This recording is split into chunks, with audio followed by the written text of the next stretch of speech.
Zubin Damania is an American physician, an assistant professor, a comedian, and was the practicing hospitalist at Stanford University School of Medicine for 10 years. He also runs ZDogg MD, which is a YouTube channel dedicated to exploring similar themes to this channel, so if you like these podcasts, there's a great chance that you'll like his, so check out the link in the description. The main point of convergence between us is consciousness. It's because of this that Zubin interviewed me live on his channel, but the conversation was so engrossing despite my lassitude initially that I'm placing it here for those of you interested in non-dualism, meditation, even fasting.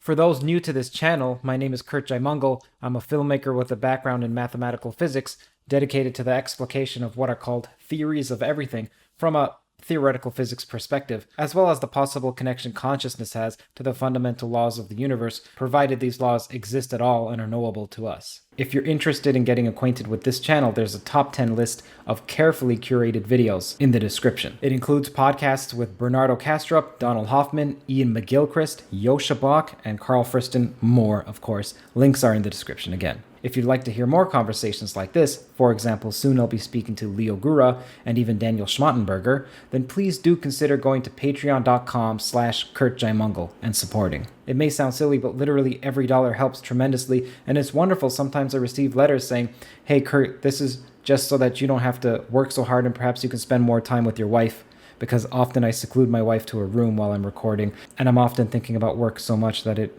intrudes on our private time, where I'm not as present as I could be. There are a couple sponsors of today's podcast. Algo is an end-to-end supply chain optimization software company with software that helps business users optimize sales and operations, planning to avoid stockouts, reduce returns and inventory write-downs while reducing inventory investment. It's a supply chain AI that drives smart ROI, headed by a bright individual by the name of Amjad Hussain, who has been a huge supporter of this podcast from its early days. The second sponsor is Brilliant. Brilliant illuminates the soul of mathematics, science, and engineering with bite-sized interactive learning experiences. Brilliant's courses explore the laws that shape our world, elevating math and science from something to be feared to a delightful experience of guided discovery.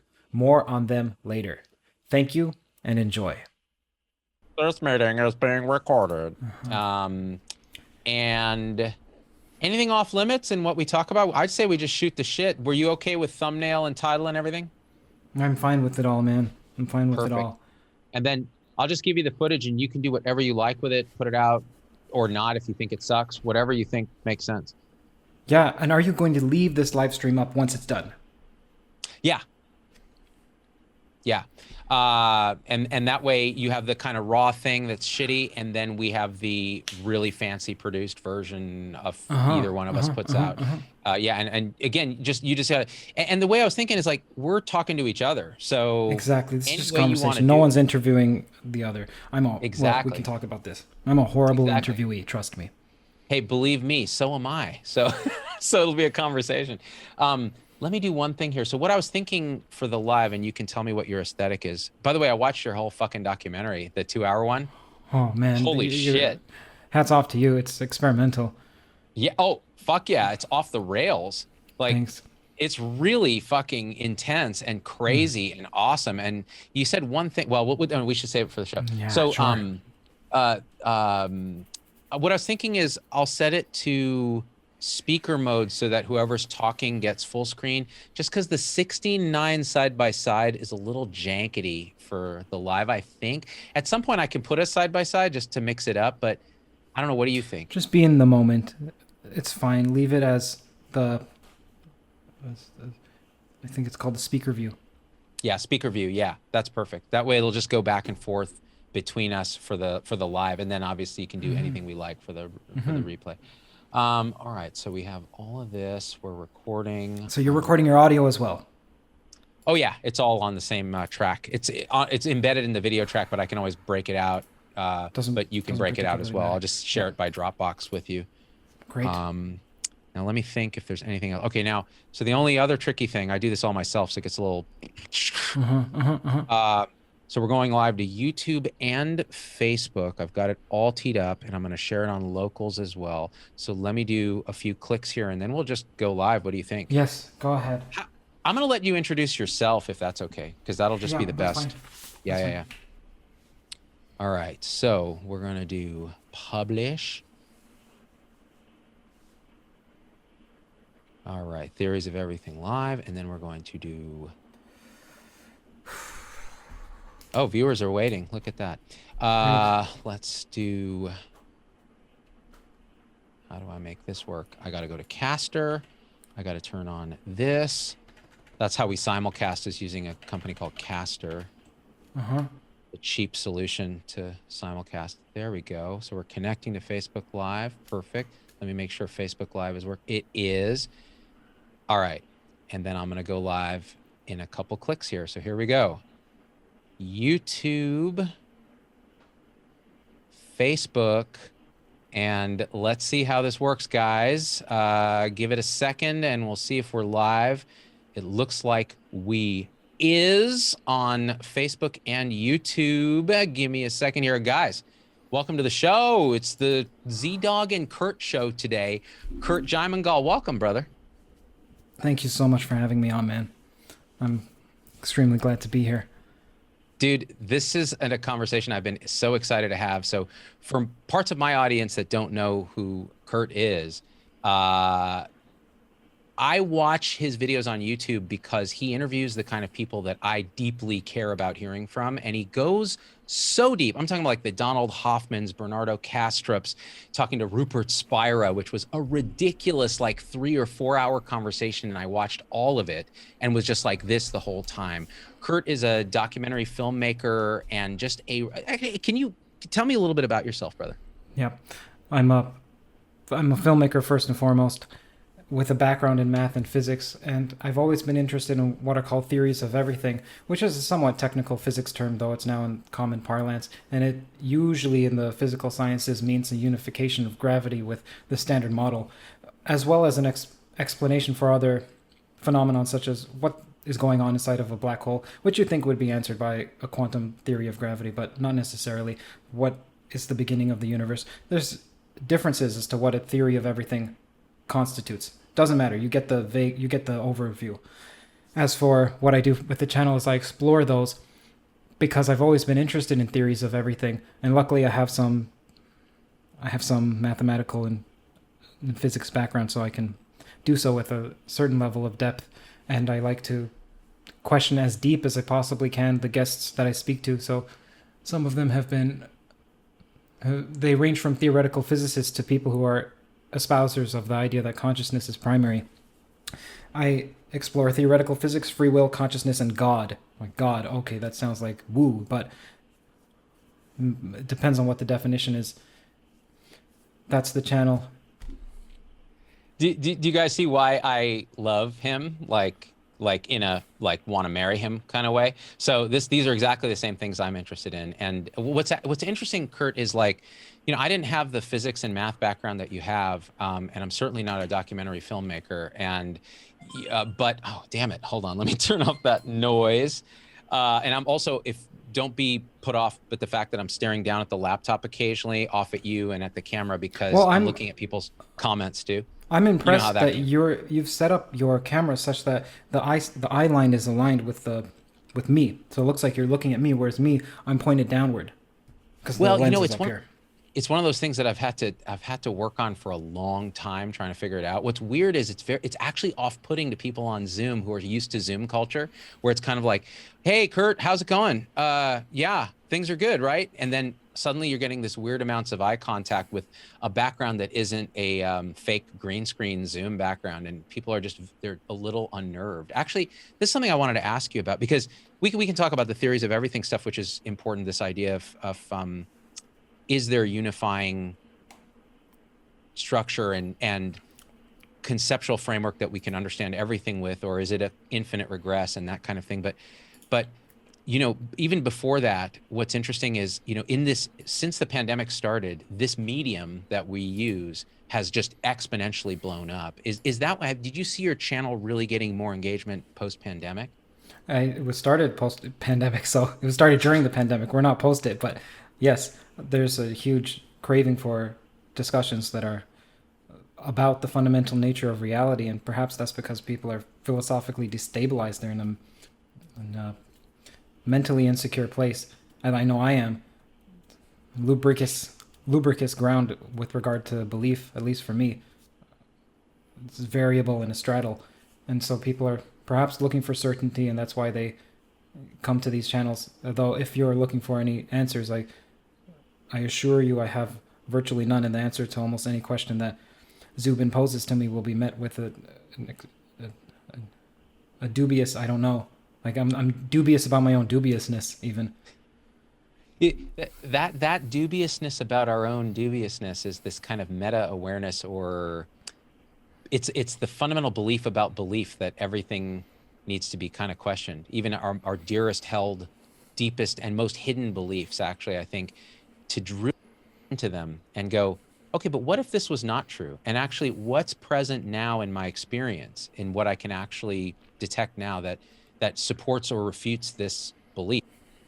Even it may be a simple belief like, this piece of ZDogg MD, science the crap out of it merchandise, which I would feel like I'm shilling, but we don't sell it anymore, is separate from me in some ways, a separate object in space and time, that space and time are real and these kind of things. And actually, the more you start to examine those beliefs and actually use the immediate experience, the sensory experience of this moment as a guide, you really start to destabilize some of those beliefs and bringing it back to what you were talking about with the pandemic. I found the same thing. I think people are really fundamentally shook by the fact that society is nothing as stable as they thought it was, that we're actually in an incredibly fragile, interconnected world, that it just, a blockage in the Suez Canal ripples out and causes my inability to wipe my ass with toilet paper, which apparently is a near and dear need for the Western person, so much so that they hoard it when the pandemic starts. So this destabilization, I think, has forced some degree of introspection that's been a long time coming. Have you found the same thing in your extensive pandemic travels online? Yeah, and conversely, you just mentioned a disadvantage because you're connected to what's extremely outside you, or seemingly so. But there's also some. It's also inspirational in a sense because it means that your loving nature, to the degree that you express it, and your truth telling ability, or at least I would say it's more important to not lie. Peterson has this rule about tell the truth or at least not lie. I would flip that and say don't lie instead of telling the truth, because it's extremely easy to delude yourself into thinking what you're doing is truth telling when actually you're trying to win an intellectual battle or show how truth telling you are by saying to someone a mean comment. Well, either way, that your loving nature can spread far beyond you in the same way that something malicious can spread to you. So it's a twin of both inspiration and horror. This idea of not lying is something that I find really interesting. And of course, Sam Harris wrote his book called Lying about exactly this idea that there's a group of people that are radical truth tellers. They just they'll focus on not lying. And what you mentioned about this idea of love, this idea of a way of doing that compassionately, I think is key, because it's very easy to say, okay, we use white lies to grease social situations to not hurt somebody's feelings and so on. And I think not telling all the truth is a very different sort of moral equivalent to telling an active lie to cover up something that is true. And actually, in your documentary, which I want to shout out early on because it's so crazy and experimental and awesome that people who are into this should check it out. And I put a link in the description. It's Better Left Unsaid.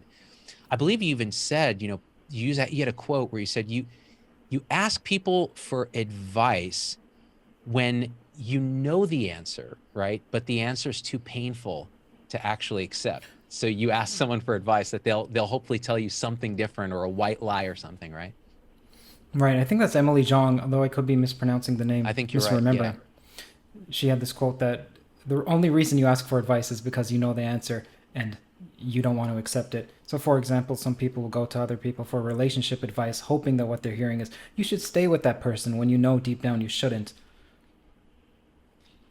What's your take on self-deception? Because I think one of the, you actually ended the documentary with a beautiful quote, which I won't give away, but I think one of the fundamental problems of our time, if we're going to emerge new systems that are going to transform, say, let's even just stick with my specialty, healthcare.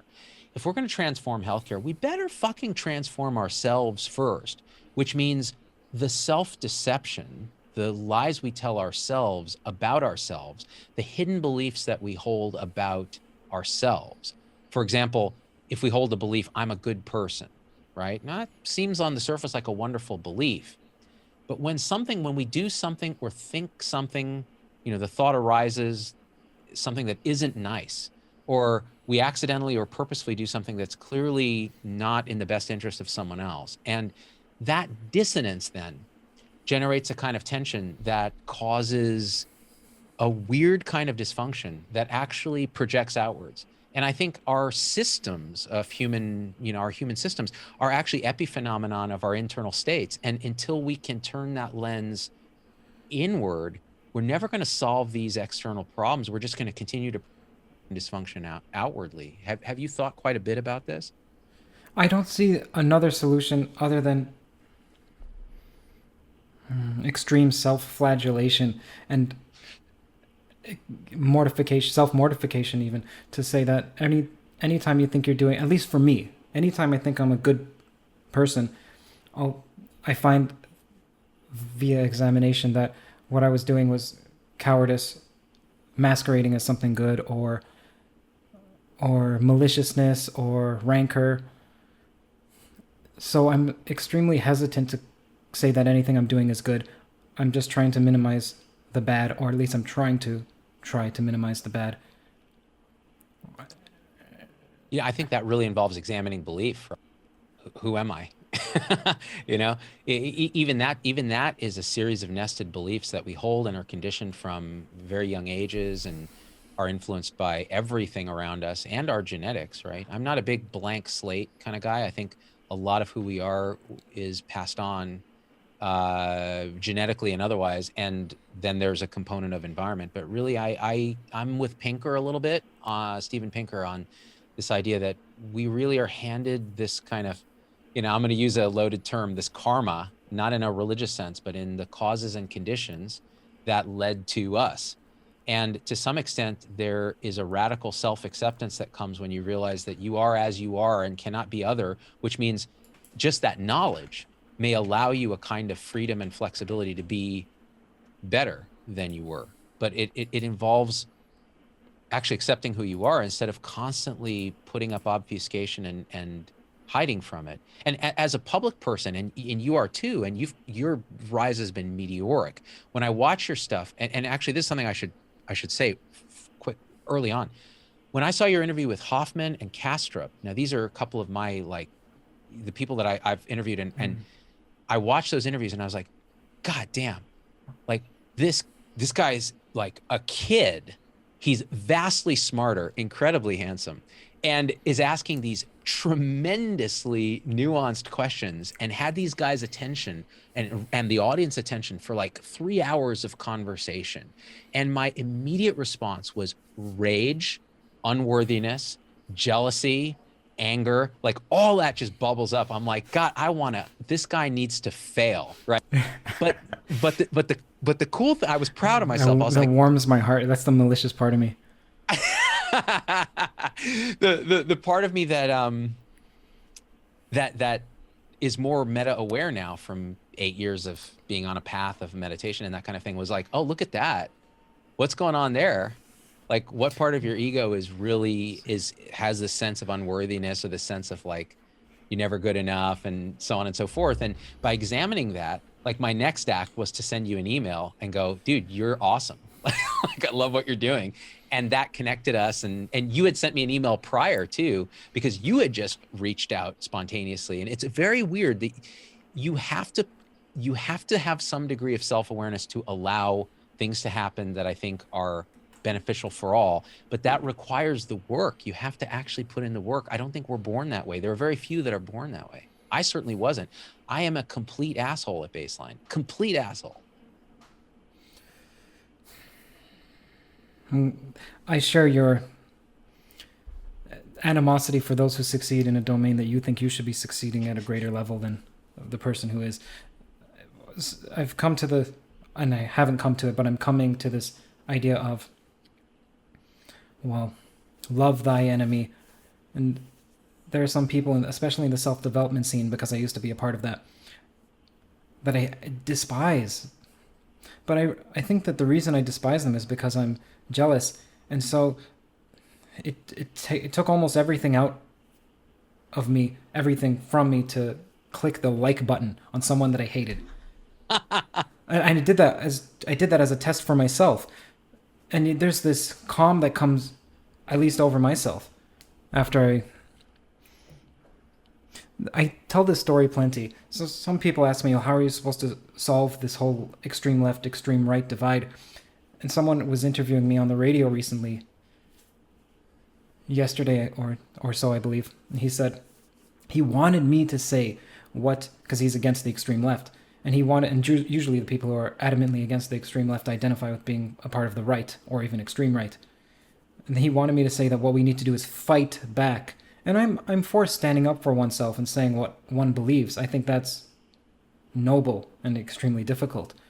But I don't advocate for any fighting. I advocate for extending an arm of love to one's enemy, in the same way that there's the story of Jesus. And I'm not saying this as a Christian. I'm not Christian. I'm saying this as the teller of a story that, if you truly thought about it, would bring you to tears. When Jesus was being taken away by people who he knew, at least according to the story, were going to torture him, kill him, Peter, who was his friend, cut off the ear of the soldier who was taking him away, and Jesus said no, and took the ear and healed his enemy. And like, that kind of love, man, to be shouted at and still say, and not in a condescending way, because it can easily be condescending, I love you despite you hate. No, but mean it and heal your enemy. I think that's, even despite knowing what they're doing to you, I think that's the path forward. And obviously someone can say, well, then we'll just be taken over by brutal dictators, the bullies. I don't think that's true. I think that these tit for tat models don't take into account inspiration. The story of Jesus is inspirational. So these separate agents who can interact with one another with different strategies, such as tit for tat, or tit for tat with forgiveness. I'm sure you've heard of these models, the people who are listening.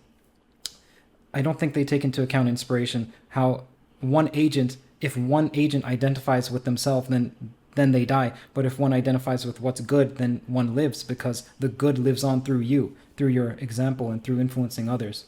So I'm not claiming that I live by that, but I'm coming to that realization more and more, and trying to embody it. I try to end every show we do with I love you guys and we're out, and mean it.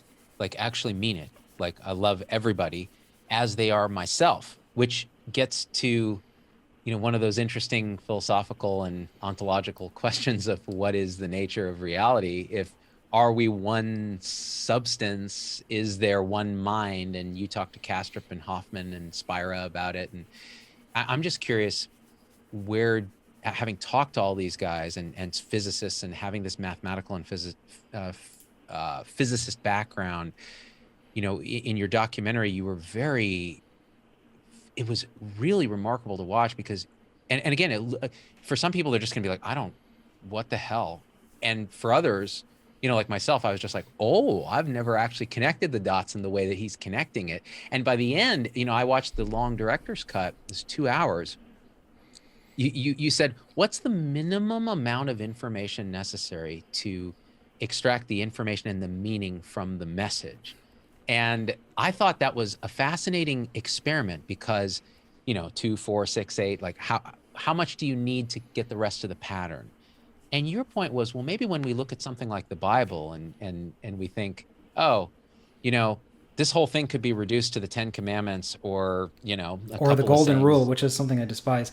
I mean, I despise people saying that that's what connects all religions and that's all we need. And I can talk about that after, but continue. Oh, let's definitely follow that, because that's great, the Golden Rule. So yeah, and this idea, but then you say, but is that really true? Because this was written, first of all, in a time and a context that's different from where we are now. Could the meaning have only emerged from a length that's roughly the length of the Bible, say, and we're just not really savvy to that, and maybe something was lost in the translations and so on. But and then you tied it back. Maybe that's why this documentary is 2 hours long, and it kind of tied the whole thing into a tapestry. And I don't know if you did that intentionally or not, but maybe you want to talk about that and then bring it back to Golden Rule and your concern with that. Okay, let's talk about the. I would also talk about the length of the Bible or the ancient texts in general, and I'd say that not only is the length of the Bible maybe not protracted as plenty people think, but it's necessary and also not sufficient. So it's one. Well, how do you get that? See, apparently there's something called the Protestants who were driven by sola scripturis, meaning by scripture alone.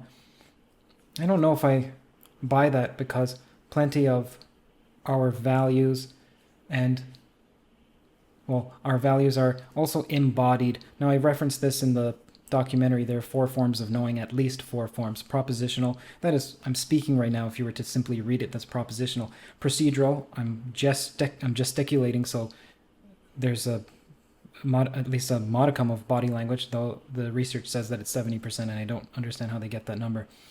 But because how do you quantify what the message is? And so, okay, there's that. Then there's participatory, and then, forgive my lassitude, it's been quite a grueling week for me. You've not slept, right? I haven't slept well for a few days, and I've been on this string of podcasts. This is the 4th one for today, and after this, I'm not looking forward to this ending. I actually wanted to speak with you for like 3 hours if I can. But after this, Zubin, I am going to just... I'm going to feel like a junkie that just put heroin in my body and just dissolve in a sea of bliss for hopefully a week or 2 weeks, because I need a break. Okay, we can talk about that after. Getting to the 4 forms of knowing, there's participatory, procedural, perspectival, and propositional. It's not clear to me that religion is propositional per se, and I know the new atheists like to pick apart texts and literally interpret it. And there's a great word to, if you don't know, it's called subreption. It means an inference drawn from a deliberate misrepresentation. And so what they're doing is, when they disprove the Bible, they're using subreptions. And I don't think that's true. Firstly, I don't think the Bible's meant to be interpreted literally. I also have a problem with the word literal interpretation, because you can't have a literal interpretation. Literal means uninterpreted. So it's almost as if you're saying uninterpreted interpretation. And then third, it's not clear that all of what a religion is in the text. So I'm not a fan of sola scripturis per se. Sola scriptura, I think it is. Yeah. Well, I want to go back to your sleep. So Yes. yeah, how's that going? Why so bad? And because you're desperate for some rest, and I think a lot of people in healthcare in particular suffer this syndrome. What's been going on? What's driving you? And how's your sleeping and all of that? I find it difficult to shut my mind off. I have tried meditation for years, but not consistently. I don't find it helps. I also find that you probably see this, people in the non-dual community, people who are Eastern, people who are Western, they think that their view is the correct one, and they try to blanketly apply it to everyone. I don't know if meditation is for everyone, and I wonder if part of my self-torture is by trying to impose meditation on me when I'm at this stage not meant for meditation. It could be that. It could be I'm not meditating correctly. But either way, meditation doesn't help. Medication can help, but I'm not going to take benzodiazepines, though melatonin works a scintilla. CBD seems to work a bit. Either way, what keeps me up is generally if I have an interview for the next few days, I'm playing over scenarios and I'm trying to understand the theory of the person that I'm interviewing. That's one of the... I was speaking with a prominent YouTuber. I'll tell you off air who that is, Zubin. He was asking me, he's like, hey, Kurt, I have more subscribers than you, but you have more views. How is it that you do so? And then I said, it's extreme luck, which it is, like 95% luck, man. And then also an extreme amount of work. And the work is because I'm trying to comprehend these theories. The whole point of the podcast is not, I don't care too much about conversing with people. I care about understanding the landscape of theories of everything, explicating them, and perhaps even advancing our own. And I say our own because the theories of everything. YouTube is almost like a community, and I would like it to be I would like myself to be a vessel rather than the prominent person of it. In fact, I think I there are some YouTube channels that have had a name that's tangential to what they do, and then their name attached. So let's say I'm going to pick on some people, but please, if you're these two YouTubers, I love you. Okay, so there's Artificial Intelligence with Lex Friedman, and then there was Modern Wisdom with Chris Williamson. And then what they do is they remove the prior, and then just they omit that and keep their name. I am toying with doing the opposite because I don't want this to be about me, so maybe eventually it'll be theories of everything. Obviously, there's some of me that's doing a bit of branding by keeping my name in the channel, but at some point I'd like to truncate that. Either way, the whole point of the channel is to explore theories of everything. So I'm deeply ensconcing myself in these theories, and they're not trivial in the least. In fact, try reading 3 pages of what Chris Langan has written. That took me a day to get through 3 pages. And then it gets quicker, obviously, as you get familiar with the terminology. But I'm trying to understand these. And so I was talking to someone who's a prominent YouTuber, and he was saying, hey, Kurt, your channel has less subscribers but more views. How? I said it's like luck and then work, extreme amount of work. And then he got offended at the extreme amount of work aspect. He said, well, my work doesn't drain me. I just listen to them. I listen to guests on podcasts. I do it while I meditate or while I'm doing the dishes. In fact, it invigorates me. And it was as if he was offended that I said that the work that I do drains me. And I do think what I'm doing right now, the way that I'm doing it, is unhealthy, obviously, because I'm barely able to articulate a sentence here. But I don't see right now, I don't see another way around this, given the goal of deeply trying to understand these theories of everything. So that affects my sleep at times. Luckily, Zubin, after this, man, I'm gonna rest I'm gonna hibernate for a little while. Man, how old are you, Kurt? Can I ask? Yeah, sure. How old do I look? You're not gonna offend me. Oh man, you look like you're in your 20s, dude. No, I'm 32. Really? Well, so, dude, so you're still 32 to me is very young. And when I was your age, my mind was so overactive, and I was like you, very diligent and very wrapped in the intellectual aspects, the thinking process and the making the connections. And if I closed my eyes, a million thoughts and a million connections. And with that kind of capacity comes high anxiety. So sleep was not there. It just didn't happen.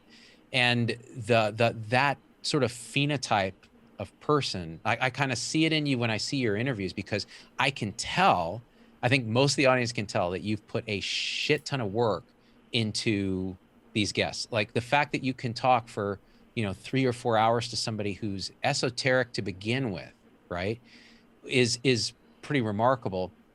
There's no answer for that right away. The answer starts to emerge as you become more. Absolutely. I agree. If I were to tell you, bro, you just need to realize that you're just pure consciousness, man, and these thoughts are just going across the sky like clouds, and you can watch them. Good luck with that. Try that. Just try that. At this stage, we are identified with the thought stream, and the thought stream is everything. And in a way, that's awesome, because that's how we, like the guy who was offended by the amount of diligence, you'd really want to introspect and go, okay, why is that? Is he threatened by someone who can work hard and is talented, or is he more really convinced that his way is the only way? I'll tell you, when you tell me that, I go, that's why it's this combination of things why your stuff is so good. I have, at this age, I'm 48. So it took me, I don't know how many decades to release How old a are you? lot of Sorry. that.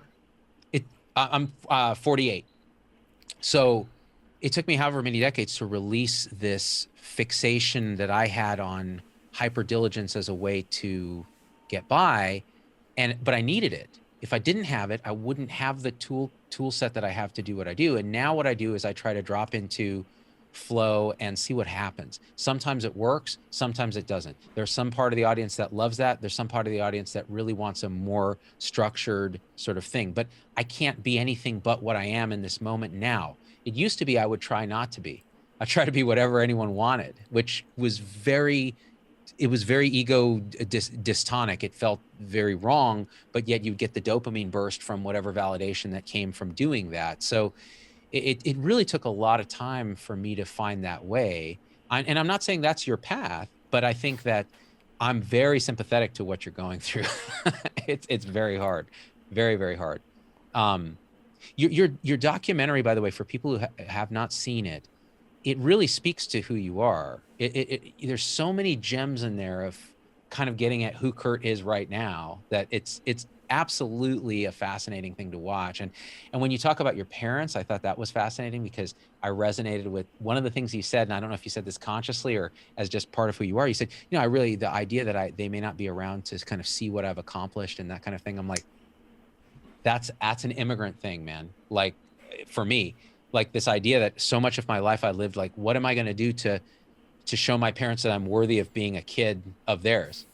And then at some point something snaps. I think maybe you do actually accomplish enough or you let it go. But then suddenly it's like, how can I show you I'm just like doing as little as possible and just trying to be me?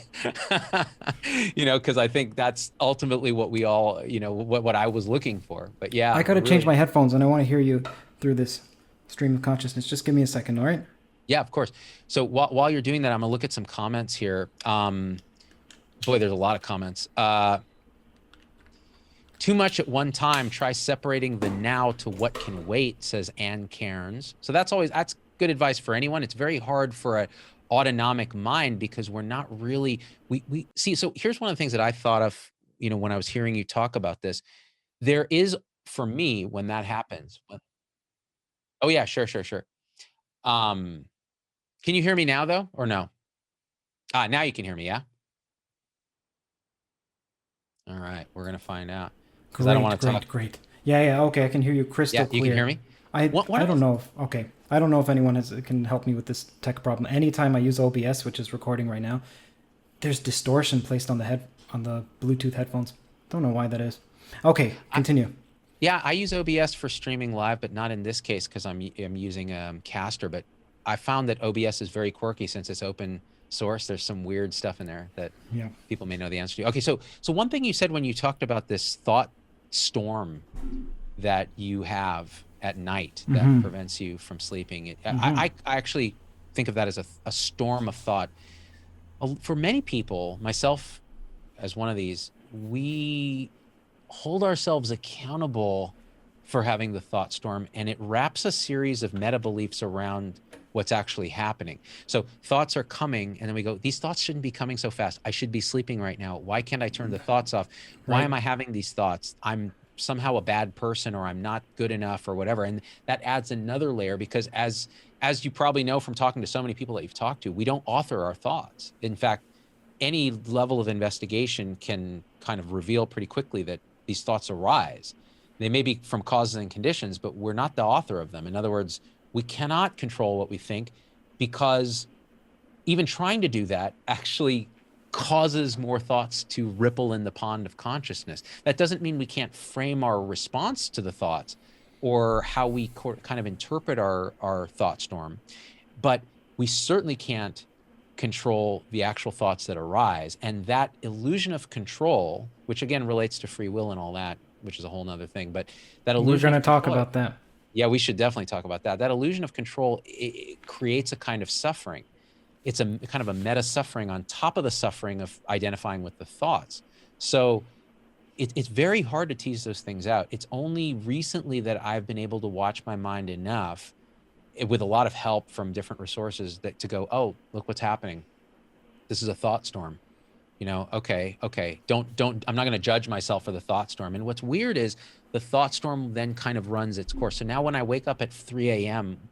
with this feeling of like pressure in the chest, this unknown source of anxiety, right? That clearly has some cause and condition that I can't pinpoint. And then the thought storm launches. Oh my God, why am I anxious? Why am I so anxious? Oh, I have an interview today. Oh man, what am I going to do in this interview? And then the thoughts start secreting, like the sponge of the mind squeezes and it just secretes these thoughts.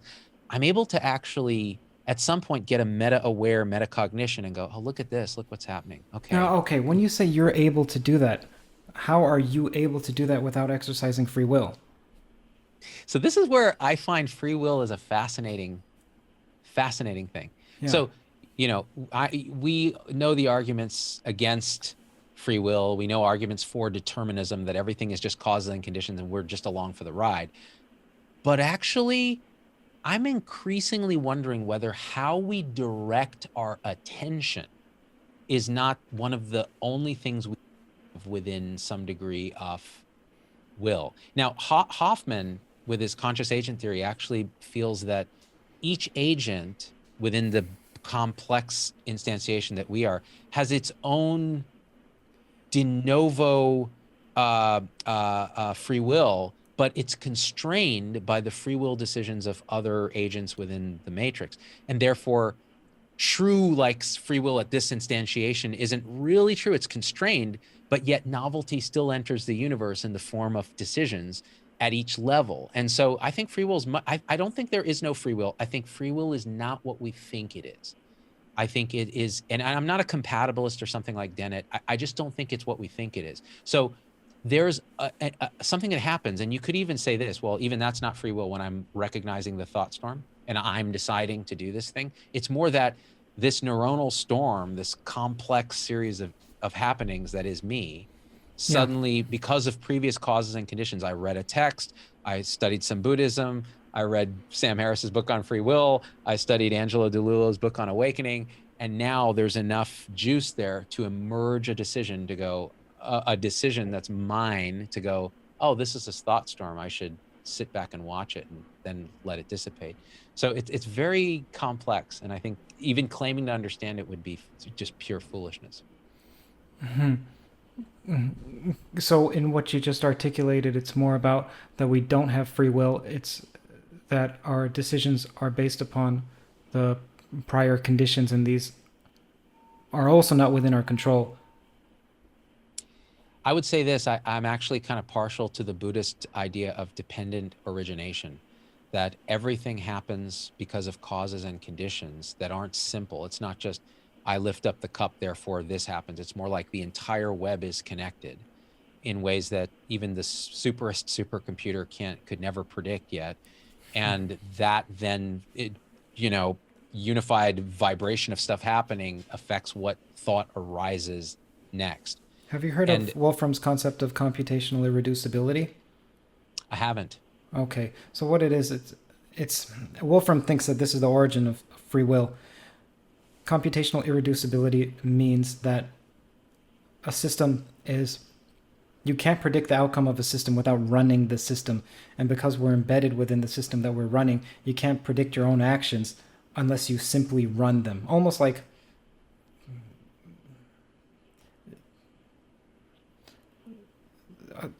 a simple example is fluid dynamics. It's difficult to know where a certain particle is going to end up unless you just simulate it.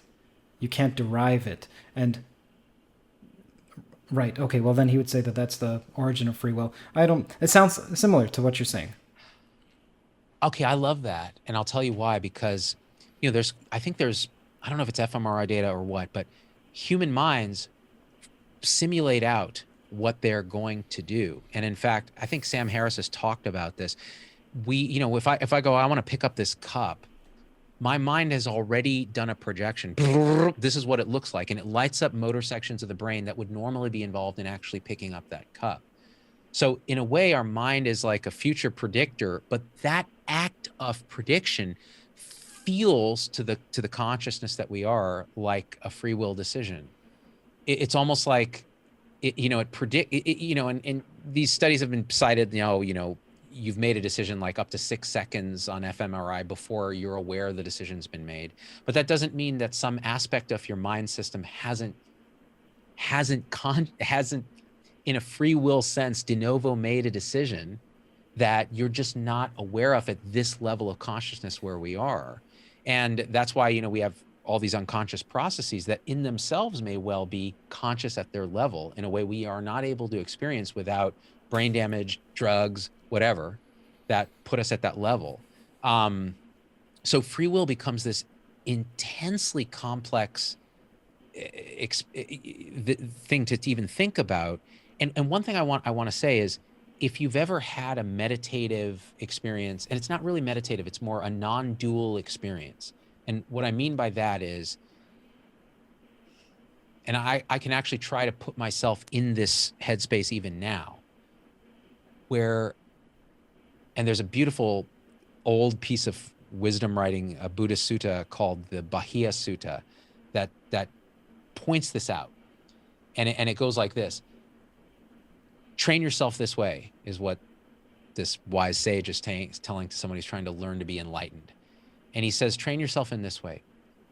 In the seen, there will merely be what is seen. In the heard, there will merely be what is heard. In the thought, there will merely be the thought, and so on through the six senses, which the sixth is mind. And the idea there is, notice what isn't there is a you, an I, a perceiver. When they say in the seen there will merely be what is seen, it means that there is just seeing. So this cup is just this self-knowing, self-illuminating happening. Now, when you drop into that state, the self cannot be found. There's no I having the experience. Experience is experiencing. Appearance is appearancing. And that feels like a kind of sense of agency that is very different than what we classically call free will, because there's nobody making the decisions that things are happening. Things are just happening to no one, but there's a sense of an isness where everything is just okay. It's very hard to put into words. In fact, I don't think you can put it into words. So this is not saying that there is no self. This is saying that the thoughts that you traditionally identify with yourself are not you, something like that? Or is this a statement for the dissolution of the idea of self at all? So it's even beyond that. It's that there's no experiencer.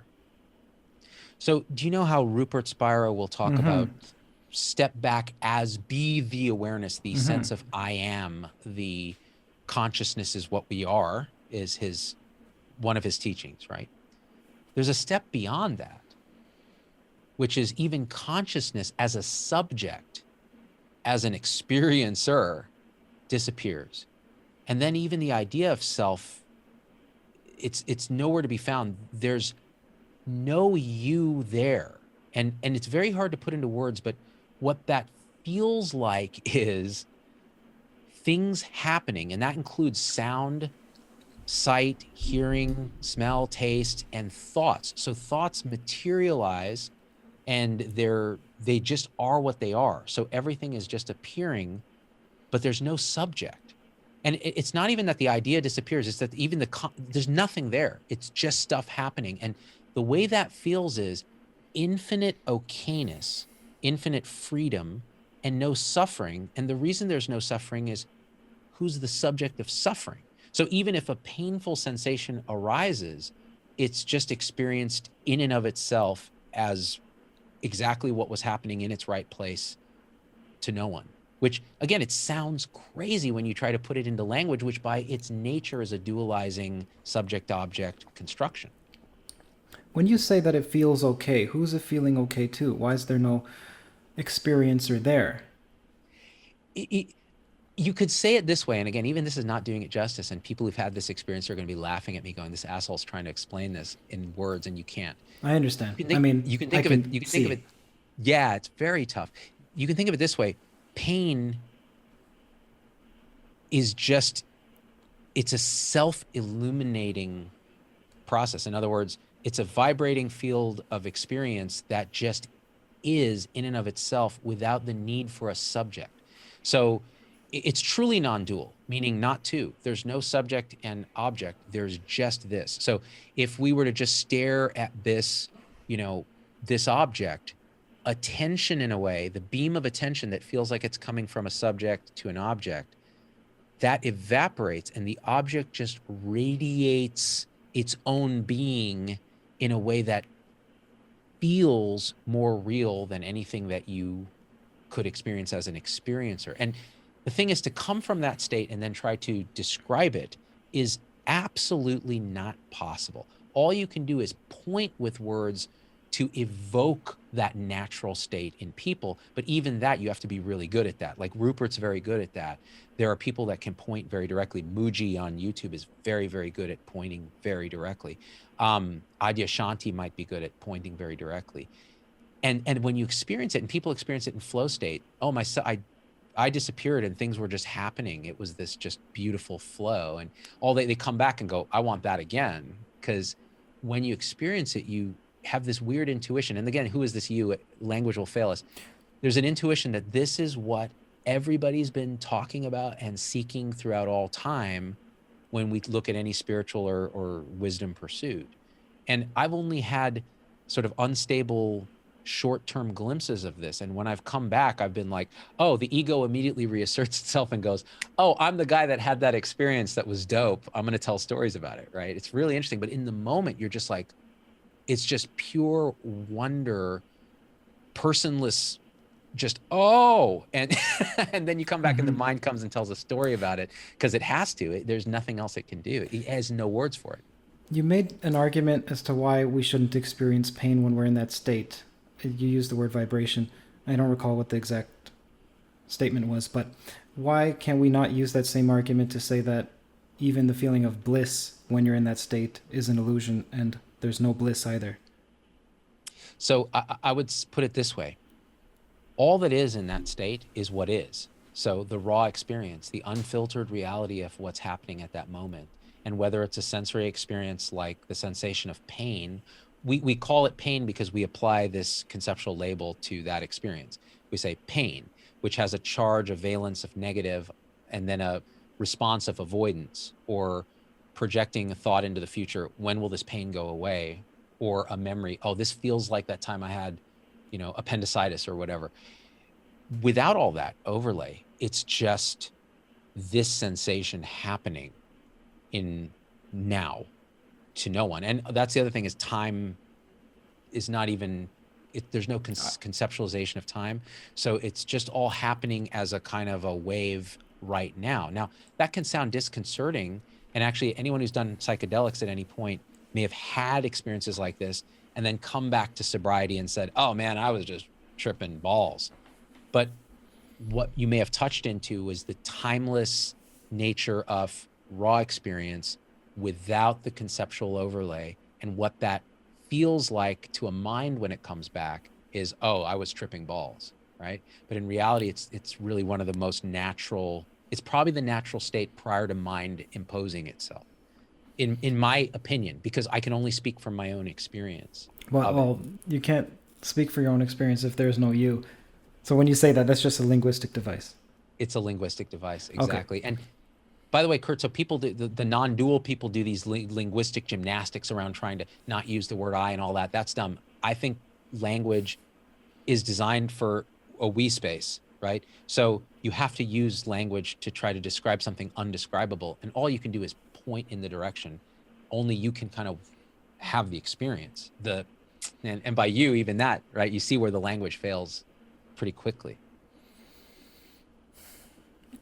Are you of the belief that what lies at the immaterial fundamental level is something like a non-dual vellum, just this one sheet, and it's undifferentiated? It's so hard to make metaphysical, ontological claims about the nature of reality without invoking belief. Because you said it there, belief. Is it your belief? And belief is another thought. It's another conceptual label on experience. I would say this. I've been so from an intellectual side, I've been uncompelled by the materialist paradigm. Yeah, and feel free to interrupt me. Yeah, yeah. I was gonna say, you mentioned that belief is a conceptual thought. I don't buy that. I don't think that that's the case. I think that we think it is, and I think that's part of the problem. Because, for example, if you say, "I believe that I believe the stove is not hot," but then you say, "Well, put your hand on it then. It's red," and then you're like, "No, no, no, I'm not going to." I would say you believe with your body. Your actions belie your beliefs. So what you say with your mouth doesn't match your actions, and your actions are your true test of belief. And if it's embodied, then your beliefs aren't simply concepts, aren't simply abstractions. So the unconscious response of the body, and remember, I actually wonder whether the body itself is not just part of a continuum of consciousness with its own belief, conditioning. And you may be right that it's not a thought-based conceptual thing as much as it is an overlay on experience. Because let's think of it this way. I don't believe, okay, let's take the belief out of it. Putting my hand on that hot stove, right? I'm going to do it now, right? Okay, my belief from conditioning, from experience, and from what the body is autonomically telling me that's been conditioned into my unconscious, into my reflex patterns, right? Is this is bad, this hurts, must stop, not good. Okay, there's the belief component of it. If I didn't have those reflexes and I'm experiencing unfiltered reality, I would just experience the vibrating temperature field of that experience, which the mind would then say, this is terrible, you need to stop now, you're dying. And you would then smell the burning flesh, which would be a pure sensory experience. So in other words, there's a conceptualization that the mind does to raw data from the sense field that's necessary. And it's so fundamental to us being human that you're saying, well, I think it's more fundamental than that, is not wrong. I just think there's one level even beyond more fundamental than that. And that's just the raw, unfiltered reality that just is. Now, we couldn't function, I think, just experiencing unfiltered reality like that all the time. We wouldn't be able to get across the street, which is why I think these structures of consciousness evolve.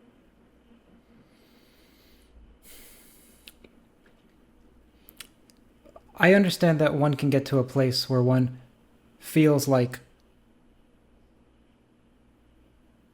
there is no pain. But to me, that's a different claim than saying that there is no pain. That's the claim that I've gotten to a place where I experience no pain, where traditionally pain would be felt, like these Buddhist monks who can light themselves on fire.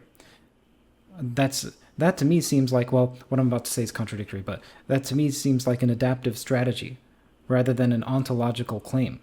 Like one can, it's like a tool. Meditation may even be a tool rather than, and we're mixing up the tool with a claim about reality. I don't know. I'm just saying that I'm unconvinced in each direction. Now, let me ask you a question about this. When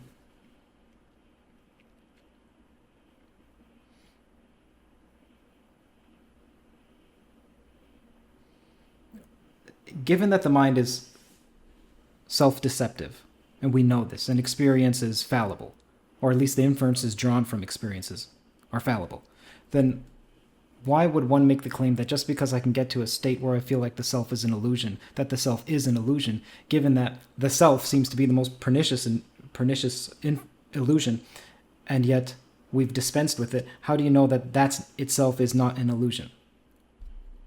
Right. So this gets to the question of like, how deep do you have to go before you can convince yourself that something isn't illusory?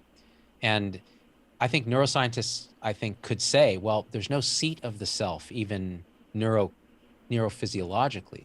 There's no little homunculus in the mind where it's the thing that's the point where, you're sitting behind your mind. You can look at default mode network and go, okay, a lot of our discursive thought about self, our ideas of self and our inward ruminations kind of originate in the default mode network, which itself is not a point. It's a diffuse kind of body of things.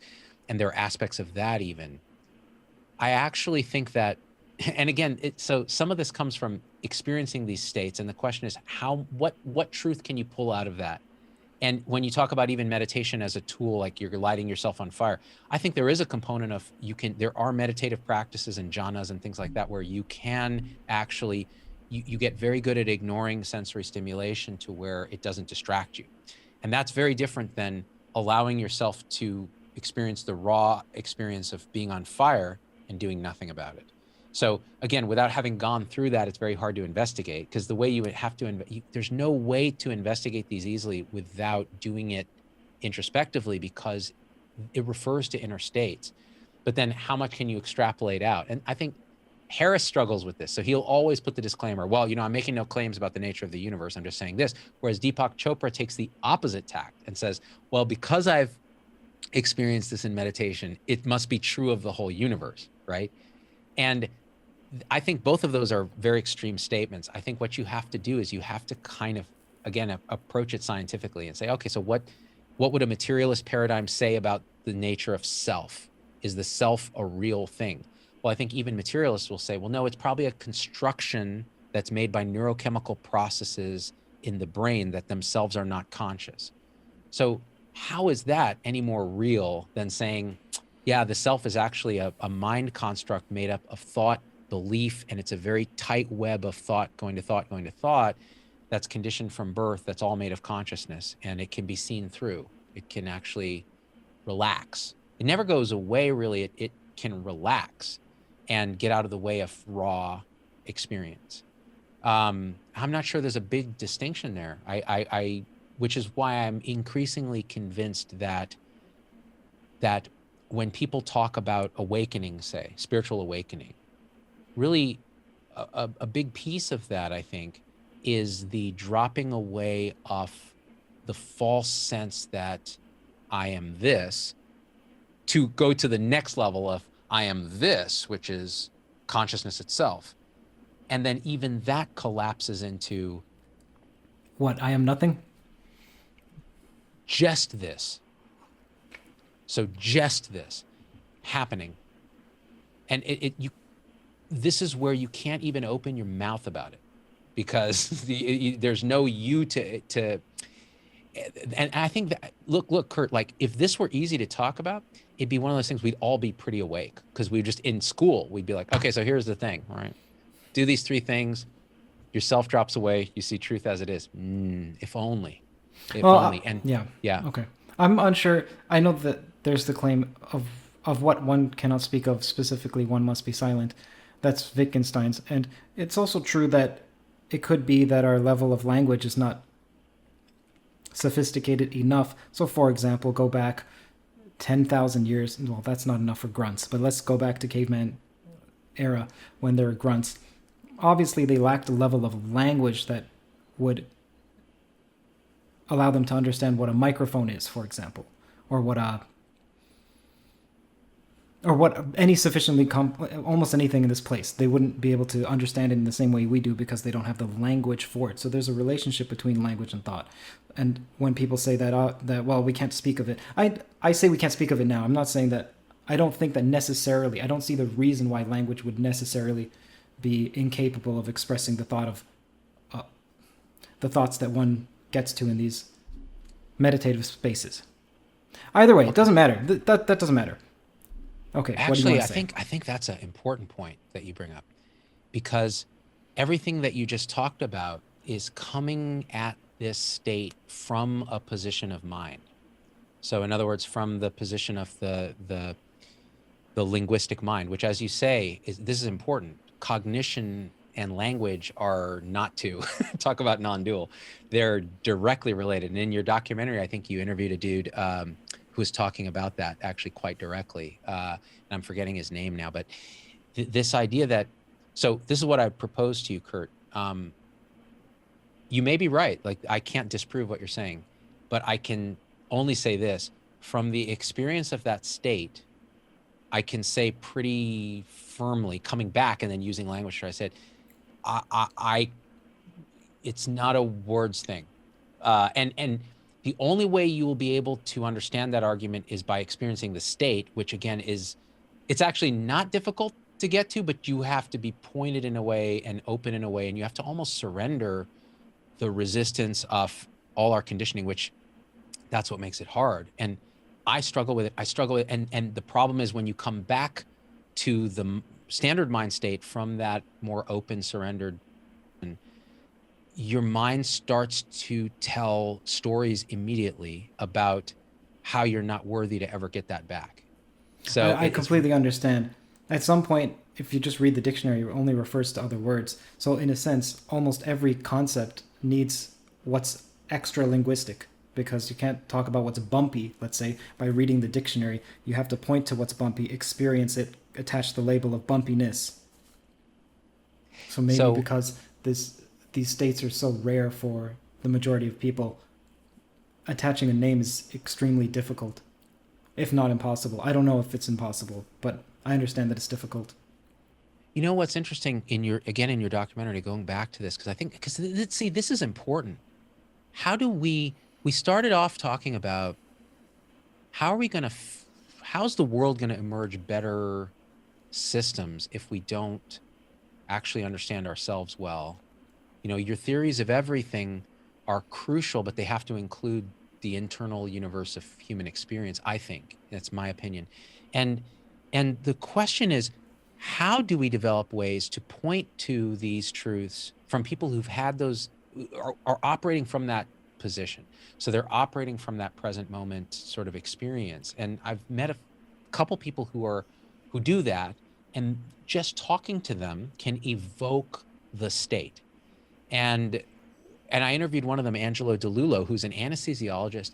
He had an awakening in 97. Since then, he's further 97. 97. So he's my age. He's 48.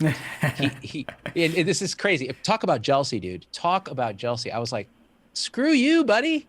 So but the reason he had an awakening is he was suffering so much internally with all the just angst and existential dread. At 97, he was suffering?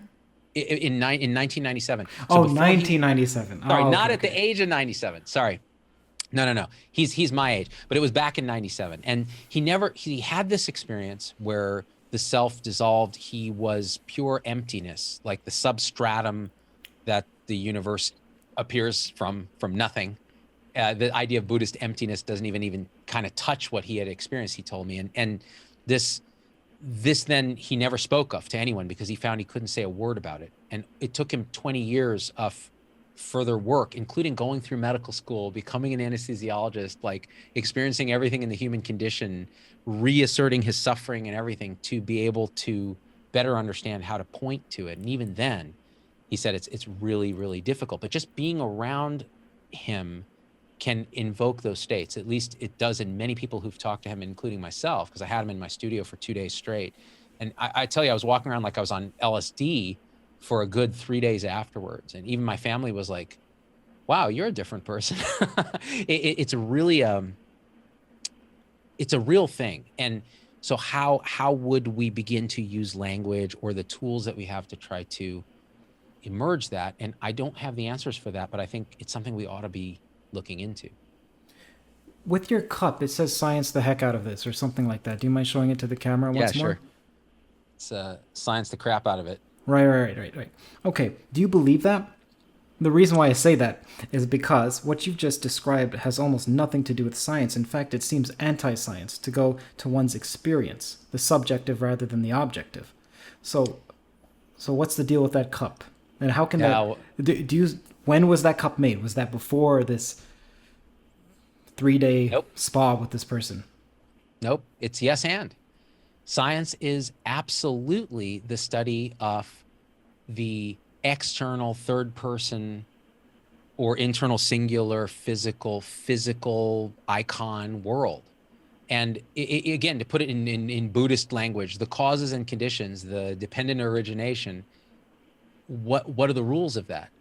Why does the manifest world behave the way it does? And science, when I'm a deep adherent of this as a physician and as someone who advocates science-based medicine and so on, but that is a yes and. So even transrational thought, it's not thought, this experience of like, well, okay, so what's the substratum then that even encompasses science? And that's what I'm pointing at with what I'm saying. But science is still absolutely valid at that relative level of existence, which is what matters to most humans, because like us even being able to talk is understandings of quantum mechanics and understandings of electronics and Wi-Fi and all that. So, and medicine, so this is where it gets the intersection with medicine.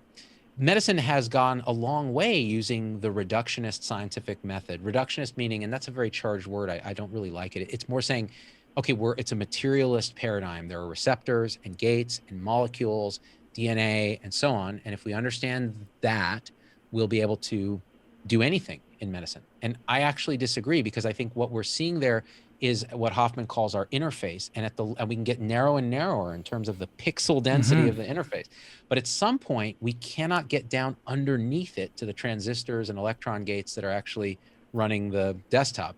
So that's where the understanding of awareness, consciousness, and introspection is the next science, for lack of a better term. Man, I'm so glad you talked about this.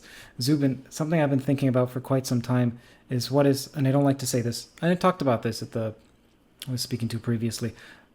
What is Science 2.0? In essence, theories of everything the project it's teetering on the edge of that question. Think about science 400 years ago. It's not the same science now. It wasn't even called science. And then so science developed. So then you can wonder, well, where is it headed? And then by what criteria does one include this into science versus not science? I call it abhijnasis, which is a mouthful, but it's a merging of gnosis, which is knowledge in the Western sense, and then abhijna, which is knowledge in the Eastern sense. And I'm not even sure if that's correct. Maybe there's a trichotomy rather than a duality. But either way, this whole investigation as to what is the next science. And you just mentioned, well, science is so-and-so, but I also think science is an investigation not of reality, but of objective reality as it's currently defined, because you require intersubjective agreement. So agreement between plenty of people. And right now, you've had experiences that I can only glimpse at a scintilla of understanding. So we don't have intersubjective agreement with this, but it is still part of reality. Your experience is part of reality. That's not captured in science. So that's why I was saying it depends on what you call science with your cup, if whether or not you want to follow it. Additionally, you mentioned as a physician, and I think any science outside of the hard sciences like math and physics are in the realm of ethics, because you have to apply it in the world of action. So you have to say, is this intervention worth it? And over there, you have a value judgment. Science would just say if-then statements. So if you give this person, this will happen. If this, if this, if this, if this. You then have to select between them, which is it's a moral hierarchy. It's an ethic. And I don't see that as incorporated into science per se. So please, let me hear your thoughts on that. Man, this is the kind of shit like I just love, just because it's what you call it science 2.0, right? No, I hate it. I hate calling it abhijnasis, which is I can't even pronounce better. It. That's kind of awesome. Thank you. It's worse. Yeah, but I geek out and call it like health 3.0, which is this idea that it's the science is there, we're evidence empowered, but then you have this relationship with a patient that has these currently intangible, because we don't have intersubjective ways to measure these things easily. You have that relationship and that hopes, dreams, and fears of the patient, that if you know it and you form a therapeutic alliance, which emerges some state that we don't understand, that we call the mind-body connection, because we're basically monkeys flapping our meat holes. What do you mean when you say therapeutic alliance? What do you mean? Explain that, please. So a therapeutic alliance, a lot of people have had this experience where, look, I'm having this suffering, I'm having this issue, I'm having this mental thing, I'm having a physical thing, whatever it is. I think they're all the same thing, honestly. When I find someone, a healthcare professional, who sits with me, feels connected to my suffering, understands what I'm trying to say, witnesses my suffering, it almost doesn't matter what else they do. That alliance that we formed, this intersubjective we space, emerges a kind of healing, for lack of it's a very woo-woo new age way to talk about it.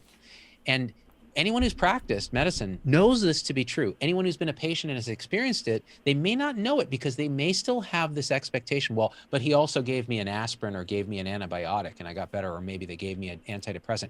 What they will not, and this is why if you read reviews of docs online, what they do doesn't matter. It's how they did it. What That's fascinating. It has to do with also complaints. Doctors who people dislike get complained against at a far disproportionate rate than doctors that they do like that gave them mistreatments. Absolutely. And this is interesting because doctors who get those complaints, and again, I'm deeply connected in the healthcare community, right? There's like 3 million people who follow across platforms, and most of them are healthcare professionals, and I get messages. They are wounded deeply when they get a complaint that says, hey, I don't like the way this guy treated me or the way that they behaved or the way their staff was, because they'll say, I did all the scientific stuff. I'm more evidence-based than the doctor that they wrote a good review for. I'm doing things, I'm trying not to harm the patient, so on. They have these expectations. They want antibiotics for a cold. They want narcotics for pain. I know that's harmful, and so they were mad at me. But what's missed there, and that's defensive sort of posturing. What's missed there is that, well, so what failed in the therapeutic alliance that we're not able to let ourselves see because it's hurtful to us, because we realize, oh, there's something about me here that is actually, and why are they defensive in the first place? Because they know underlying it is this kind of unworthiness that many of us have, as type A's. So it is a dynamic. And is that something taught? What I mean what I mean is, in school, do they teach you how to be personable or amiable? They give you lip service to the bedside manner and the patient relationship, and they do this kind of thing, but they've not figured out how to teach it. The way that we learn it is by example from whoever our attending physicians are. So what I would try to do is try to emulate doctors that I knew were really good at that. And so here's but if you have bad mentors or bad examples, which is rampant because we just recapitulate our own training. And a lot of older doctors are injured by their training. Like the training used to be just absolutely even more brutal than it is now. What do you mean they're injured by it? Injured meaning psychically injured by it. So, it used to be very common. You would just be in the hospital for 36 hours or longer, working the whole time, constantly shamed by your superiors. I see. Yeah. So they then recapitulate this cycle. And so you watch it, and then of course it bleeds into patient care because you've been trained to be a psychopath, and now you're asked to be compassionate or empathetic, right? Which I don't conflate, by the way, compassion and empathy, which we can talk about. They're quite different. And actually one is harmful, one is actually beneficial. But so we're not really trained it. We watch doctors doing it. Now, one thing I remember seeing, for example, is Dr. Norm Risk, who was the head of ICU when I was there training at Stanford as a resident. He would tell patients in the ICU, sickest of the sick, patients that we all knew, like us residents were like, why are we still ventilating this patient on tons of agents to keep their blood pressure up, giving them all these antibiotics, millions of dollars of care, patient's unconscious, never going to make it. Family is not clear that this is the end. And why are we doing this? This is a kind of injury to us because we're forced to be complicit in a torture because nobody is going to openly say what's absolutely true, which is we're not helping this patient. So what Norm Risk would do is he would call a family meeting with all of us. We'd sit there with the family. He would hold the hand of the person he was talking to as the authority figure with the gray hair. And he would say, there comes a point where we are doing things to your husband instead of for your husband. And I think we are past that point now. And he would then engage in, whatever anger or denial or bargaining or anything that came out. And by watching that, by absorbing that, you imprint on that like a little duckling. And when you talk to patients, that same sort of language emerges. So that's a lot of how the apprenticeship of medicine training works. Now, you can imagine, though, if you don't have a Norm Risk and you have, Bobby McBobby from the community who's been injured by their own training and is burned out, and they're going to model that to you. And honestly, by the end of my full academic career, as a hospital doc, I was modeling bad behavior to residents because I was pretty burned out. So, it took stepping away to regain the connection to actual compassion because empathy wasn't working, because empathy will kind of burn you out. Because empathy is feeling someone else? Yeah. So, and let's be very precise. So, affective empathy is feeling someone else's suffering as your own. So, taking that suffering and really inhabiting it, and then acting from the feeling of suffering, not so much for love of the patient, but acting for relief of that suffering. Oh, I know what it's like to, withdraw from narcotics. Maybe the best thing to do is just give them a little bit of morphine to calm them down. Because, man, I've been through that myself. You're watching this channel because you're interested in theoretical physics, consciousness, and the ostensible connection between the two. What's required to follow some of these arguments is facility with mathematics as well as discernment of the underlying physical laws, and you may think that this is beyond you, but that's false. Brilliant provides pellucid explanations of abstruse phenomena such as quantum computing, general relativity, and even group theory. When you hear that the standard model is based on U1 cross SU2 cross SU3, that's group theory, for example. Now, this isn't just for neophytes either. For example, I have a degree in math and physics, and I still found some of the intuitions given in these lessons to vastly aid my penetration into these subjects, for example, electricity and magnetism. Sign up today at brilliant.org/TOE, that is TOE, for free. You'll also get 20% off the annual premium subscription. Try 4 of the lessons at least. Don't stop before 4. And I think you'll be greatly surprised at the ease at which you comprehend subjects you previously had trouble grokking. Links are in the description. I have a quick question about morphine while we're on this. I know we're on a great thread. Morphine apparently doesn't cross the blood-brain barrier. Is that correct? Yeah, I actually don't know the answer to that. Okay. I don't know the answer to that. Yeah. Okay. Well, as far as I know, heroin does, and the heroin becomes morphine in the brain, and that's one of the reasons heroin is more potent than morphine. I don't know if this is true. So most of them are processed in the liver to turn into morphine compounds that are then active. Okay. Well, something I was wondering is, why is it that morphine feels good when it seems to give you a slight high if it doesn't cross the blood-brain barrier? Is that simply because of the connection between mind and body? Well, okay, so first I'd have to confirm that that's true, that it doesn't have a central effect, because I think it does. I know it has, direct central spinal effect. There are opioid mu receptors throughout the nervous system. Now, I don't know, it could be just because I haven't looked at this in a long time, but the euphoric sense, which it's actually different for different types of opioids, and partially it's how they're metabolized. And a pain specialist will be able to speak to this more cogently, but we found patients would request specific narcotics because they provided a euphoria, like say Demerol, Dilaudid, had much more euphoria than just IV morphine or, heaven forbid, codeine, which I think 10 or 20% of Caucasians don't even process correctly, so they don't get any experience from it. Sorry, you're saying you don't want to give people codeine? No. People don't want it because it doesn't give you that euphoria. And so we always knew, like, patients will request a certain hierarchy of narcotics. In fact, they will even tell you, someone who's dependent on narcotics, and we can use this term addiction. They may come to the emergency department with a complaint and say, okay, I'm allergic to morphine, I'm allergic to codeine, I'm allergic to all these aspirin and Tylenol derivatives. The only thing that helps me starts with a D. I don't remember the name, D. And you're like, Demerol? Yeah, that's it. Or Dilaudid? Oh, yeah. So there's definitely a hierarchy of narcotics. So they all have slightly different experience. Now, some of that is expectation. So we talked about mind-body. Some of that is expectation. One interesting thing is the placebo effect, which nobody really understands. There's a guy at Harvard who studies it and some others that study it, but it's been getting stronger over time, over the decades. Now, why is that? Is it because people, especially Americans, expect our medicines to work more than they did in the old days? And it's gotten so bad, Kurt, that now apparently if you redid the same studies that showed that certain antidepressant SSRIs actually work, they would no longer work against placebo because the placebo has gotten so powerful. So it tells you again, like, how much of this is mind, the we space, the therapeutic alliance, all of that emerges Health 3.0, where you have the science component of the stuff that you can reduce to the objective. And then there's the internal experience, not just of I internal, but of we, the intersubjective experience, which is, again, it's an internal state externalized between two people, and we use language as a way to bridge it, because there's no way to know your internal state unless you tell me, which is why it's so uncomfortable to describe a non-dual experience, because the words just fail. And then you're just like, you think I'm crazy. That's what it feels like sometimes. Remember how I mentioned that I think theories of everything, free will, consciousness, and God are intimately tied? I also think that the placebo effect and self fulfilling prophecies are in there somewhere.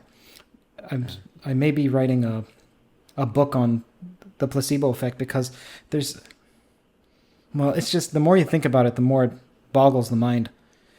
As for the antidepressant not performing as well, why would that be the case unless the antidepressant is harming you? Because wouldn't the antidepressant be raised at the same level as placebo?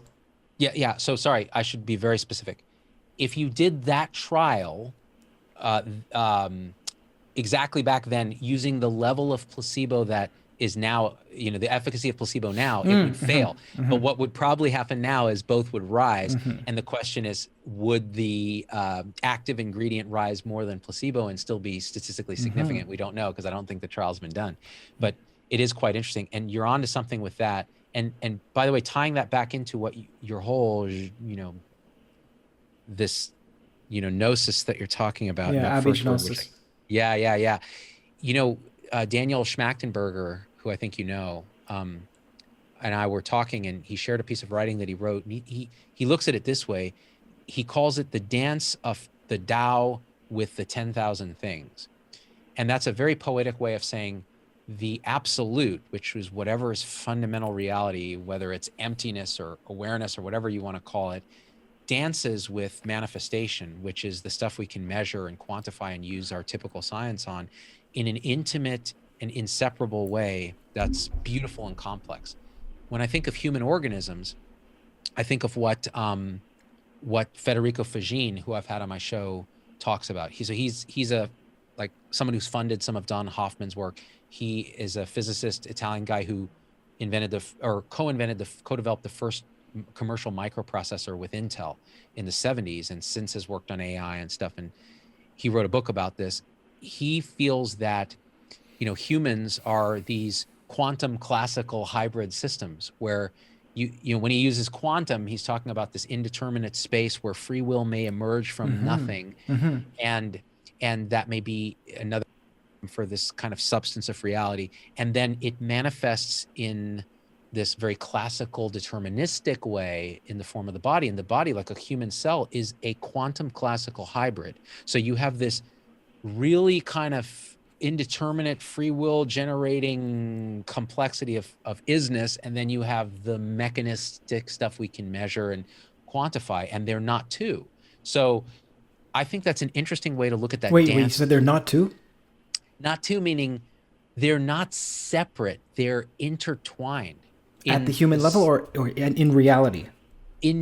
So in other words, the way he describes it as a metaphor is the human body is like the interface in a virtual reality. The user of the virtual reality is in the quantum realm and is pure free will decision making awareness, and then it interfaces with this realm in a absolutely seamless way where you would never know that this is an avatar.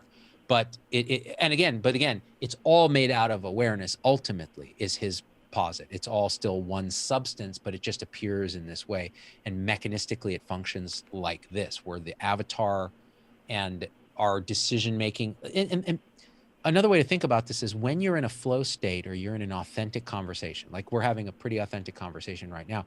Where is any of this coming from? The discussion we're having, the words that we're speaking, it comes from emptiness. It comes from something that we can't point back, from darkness, really. And Federico's argument is that it comes from the free will decisions that are in that realm rather than here. Now, who knows, right? It's a difficult thing to test. This is why when people say free will exists or free will doesn't exist, I'm always skeptical because it's absolutely not obvious.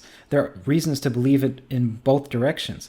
And then you mentioned also Sam Harris is someone that makes no ontological claims, but he also said that free will doesn't exist. That's an ontological claim. And he also said that God doesn't exist, which is an ontological claim. Of course, you have to define God. Yeah, I find Sam is an interesting character. So he, just as my own journey, I was a pretty hardcore science-based atheist, reductionist. Anything I'm saying now, I would have struck myself as insane and probably that I'd been smoking something and not a good idea. Isn't that fascinating, huh?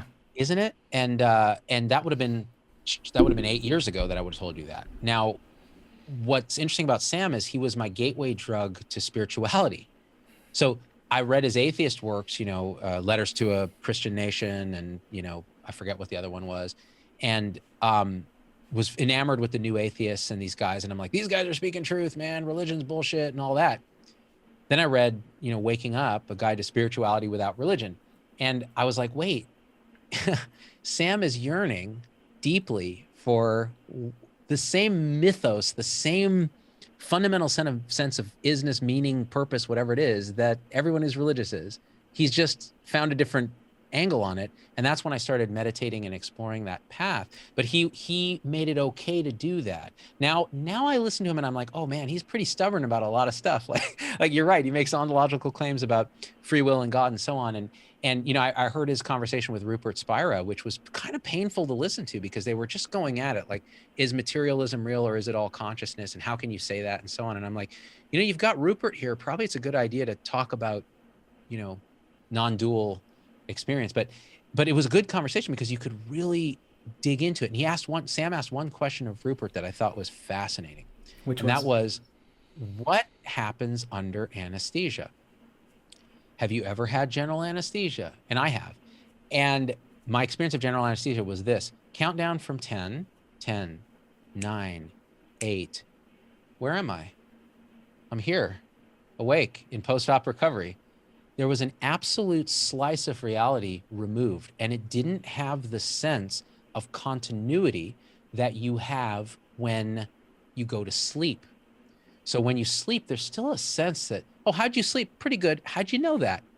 Because there's like a sense of being that occurs when you're asleep. Maybe it's not just dreaming. I think even in deep sleep. But this was different. This was like lights out, lights on. And it made me question, well, maybe consciousness is purely a brain-based material thing, because if you give it certain chemicals, it's gone in a way that I felt like I was annihilated. Like that must be what death is like, complete non-being. And so Sam posed the question to Rupert, and they got derailed before Rupert could answer. Because you and I can tease this out intellectually. Well, is it just that memory formation is gone and therefore you can't remember anything about it? And so therefore you're still aware at some level, but you're not forming memories. And many have posited this, including those who have experiences of anesthesia awareness, where they remember being, being cut on and so on. Can I answer what I think Rupert may say? Sure. Did you experience non-experience? Yeah, that's exactly what he might say. And just because you didn't feel a level of continuity, you still experienced. You were only experiencing what you experienced, and at that level, there's continuity between experience. I think you nailed it. I think, and what's interesting though, so my mind told a story after the fact of what that experience was. It constructed a reality to fit, because I'd never experienced that. I was like, what? This is crazy. And so after the fact, it was like, well, maybe consciousness turned off. Well, maybe I wasn't forming memories, and it stuck with me. I was like, oh, that was the one experience I had of propofol. Just, you're out. Were you in an affable mood afterward? What's that? Were you affable afterward? Were you congenial? Here's something interesting that I found out after the fact. So propofol tends to do that. People wake up, they don't remember, and they're really amorous with the nurses, and they're like, "Hey, baby," and the thing is, my surgery was a penis reduction surgery, so it's something that most men, dream of, and I just had to do it out of necessity. So the thing was, I had the sense, looking at the nurse afterwards, that I'd been yapping, and I didn't ask her, but I sensed that was the case. Now, if that were true, then any experience I had afterwards of discontinuity has no relevance to reality, because I was awake and talking, right? And a lot of people who've had propofol will say the same thing. They'll have absolutely no memory of that. It's an amnestic. So memory's gone. Right. So actually rethinking about this, because I hadn't thought about it, you've prompted me to think about this, which you seem to freaking do in your interviews. So many of your guests go, I've never thought of it this way. I've actually never thought of it this way until Kurt said something that prompted me. That's one of your true gifts, man. So thinking about it now again, I'm like, probably my assessment of it is not correct. But that was something that Sam had challenged Rupert on, and then they'd kind of gone off the rails a little bit after that.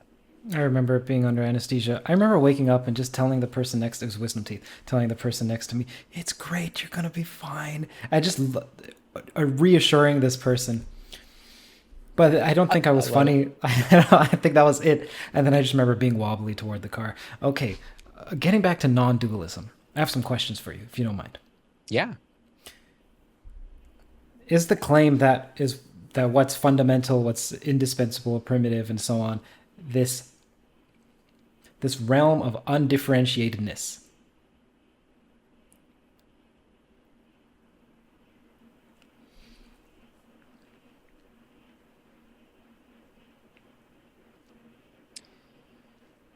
Now I can't claim to be expert or stable in this, but try to imagine, and this is not imaginable, but you can kind of glance at it. Imagine that there's nothing, but that even nothing is not the right descriptor because that implies that there is a thing that you're comparing it to. It's almost just a pure potentiality, a pure.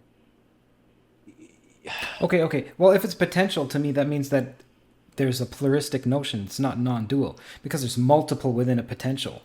You could be many. Uh, but how do I say this? Mm. The, that potentiality, by its nature, arises phenomena that are in themselves made of nothing. It's almost like, Rupert's analogy of the film on the film projector putting light on a screen. If the screen was this empty potential, the light dances on it, but it's not substantial in itself. It's a manifestation that this thing just does. It's like a primitive urge to just manifest. And even what I'm saying sounds crazy, but that's what it kind of feels like when you glance on that. And there are those who've really gone deep into that experience. My friend Angelo would describe it as it's the experience of everything happening like a foaming gel, like phenomena are just happening, color, shape, sounds, out of, even to call it nothing is saying too much. It's That's happening interesting. like To this. call it nothing is saying too much. He's saying to call it nothing, and he'll say this. He goes, "You call it nothing, and you're already doing it a disservice. It's not that. It's it and this it foams this reality that is entirely empty of substance, and that then foams into the same no thing that it came from, and that's happening every iota of the now." And that's reality. And he says one other thing that he says at the very end of this sort of journey is that the one thing you realize that's very destabilizing to people who, when you tell it to them, is there's no way that things actually are. And even that statement makes no sense to the rational mind, but he says that is the truth. It's just happening by itself. And even that is like, and now I'm trying to describe how he would describe it, and I can't. And it's really fascinating. And you wonder if he's in any way barking up the right tree, that the true nature of reality could be even more and wonderful. And I said, well, isn't that nihilism? Isn't that That's complete my emptiness? next point. It Mm-hmm. sounds like a pretext to nihilism. Right? It sounds like, well, that's the worst thing I've ever heard. And actually, as the human mind reads it in his book on the stages of awakening, he says, listen, guys, don't read this if you're easily triggered, because this is going to trigger some feelings for you. And all I'm going to tell you is it's okay. The punchline is everything's better than okay. It's beyond okay. And you're like, what the hell do you mean by that? And you read it and you just want to throw the book in the trash. You're like, I'm sorry. The punchline is everything's nothing and it's coming into nothing and there's no way things are. What the hell? That sounds like the worst kind of nihilism. It defeats any human impulse to even be compassionate. Like, why? And what he will say is, trust me, when you experience it, you will know that it is beyond okay. It is actually the best news you could ever imagine. And he says you can't describe that in words. It's just everything happens perfectly as it should. And that means that even suffering, even the experience of suffering, is exactly in its right place at its right time. And there's no you to fret about it, but it doesn't mean you don't feel it intensely and that you can't experience life in the relative in a profound way, that you can bear the kind of suffering that you would never have bared feeling you're this. And again, that sounds crazy, He says until you experience it. What I'm wondering is, you just mentioned, well, we're talking about nihilism. Why isn't, where in that is the statement that promulgating infinite suffering or a large amount of suffering wrong? So why can I not run amok and murder and rape and pillage and so on? Yeah. It's all nothing. It's all okay. Where's the moral compass? Like where's the directive? When we had God, we could say there's a judgment here. There's a morality that's set out in the 10 Commandments and so on. Thou shalt not. Where's the morality in an emptiness that manifests reality only in the present moment with no future or past and no self? What's to keep you from running amok? Or what's to say that you shouldn't? And what's to say that you shouldn't? Well, here is what they would say. And again, take it with what you will. When you've had that experience or you act from that space, there is no desire to do anything to another manifestation of this, because if you are doing it, it's all one thing. So what's even the point of hurting someone? And I had one person who's wide awake, who had this experience to an extreme realization, who I've spoken with, to the point where just talking to him will put you in a state. And he was the one who pointed me to that sutta that says, in the seen will be merely what is seen. And when he did that with me, I had the experience. That was the guy who was 24 when he had that experience? Different guy. So this is a guy who's an electrician who had an awakening in recovery for alcohol, in his early 30s, family, and had a profound awakening, and since has further realized, further stabilized his realization, and was pointed to me by another person. And what he says is, because I asked him exactly this, I said, well, what you're describing to me now, because he'll just talk.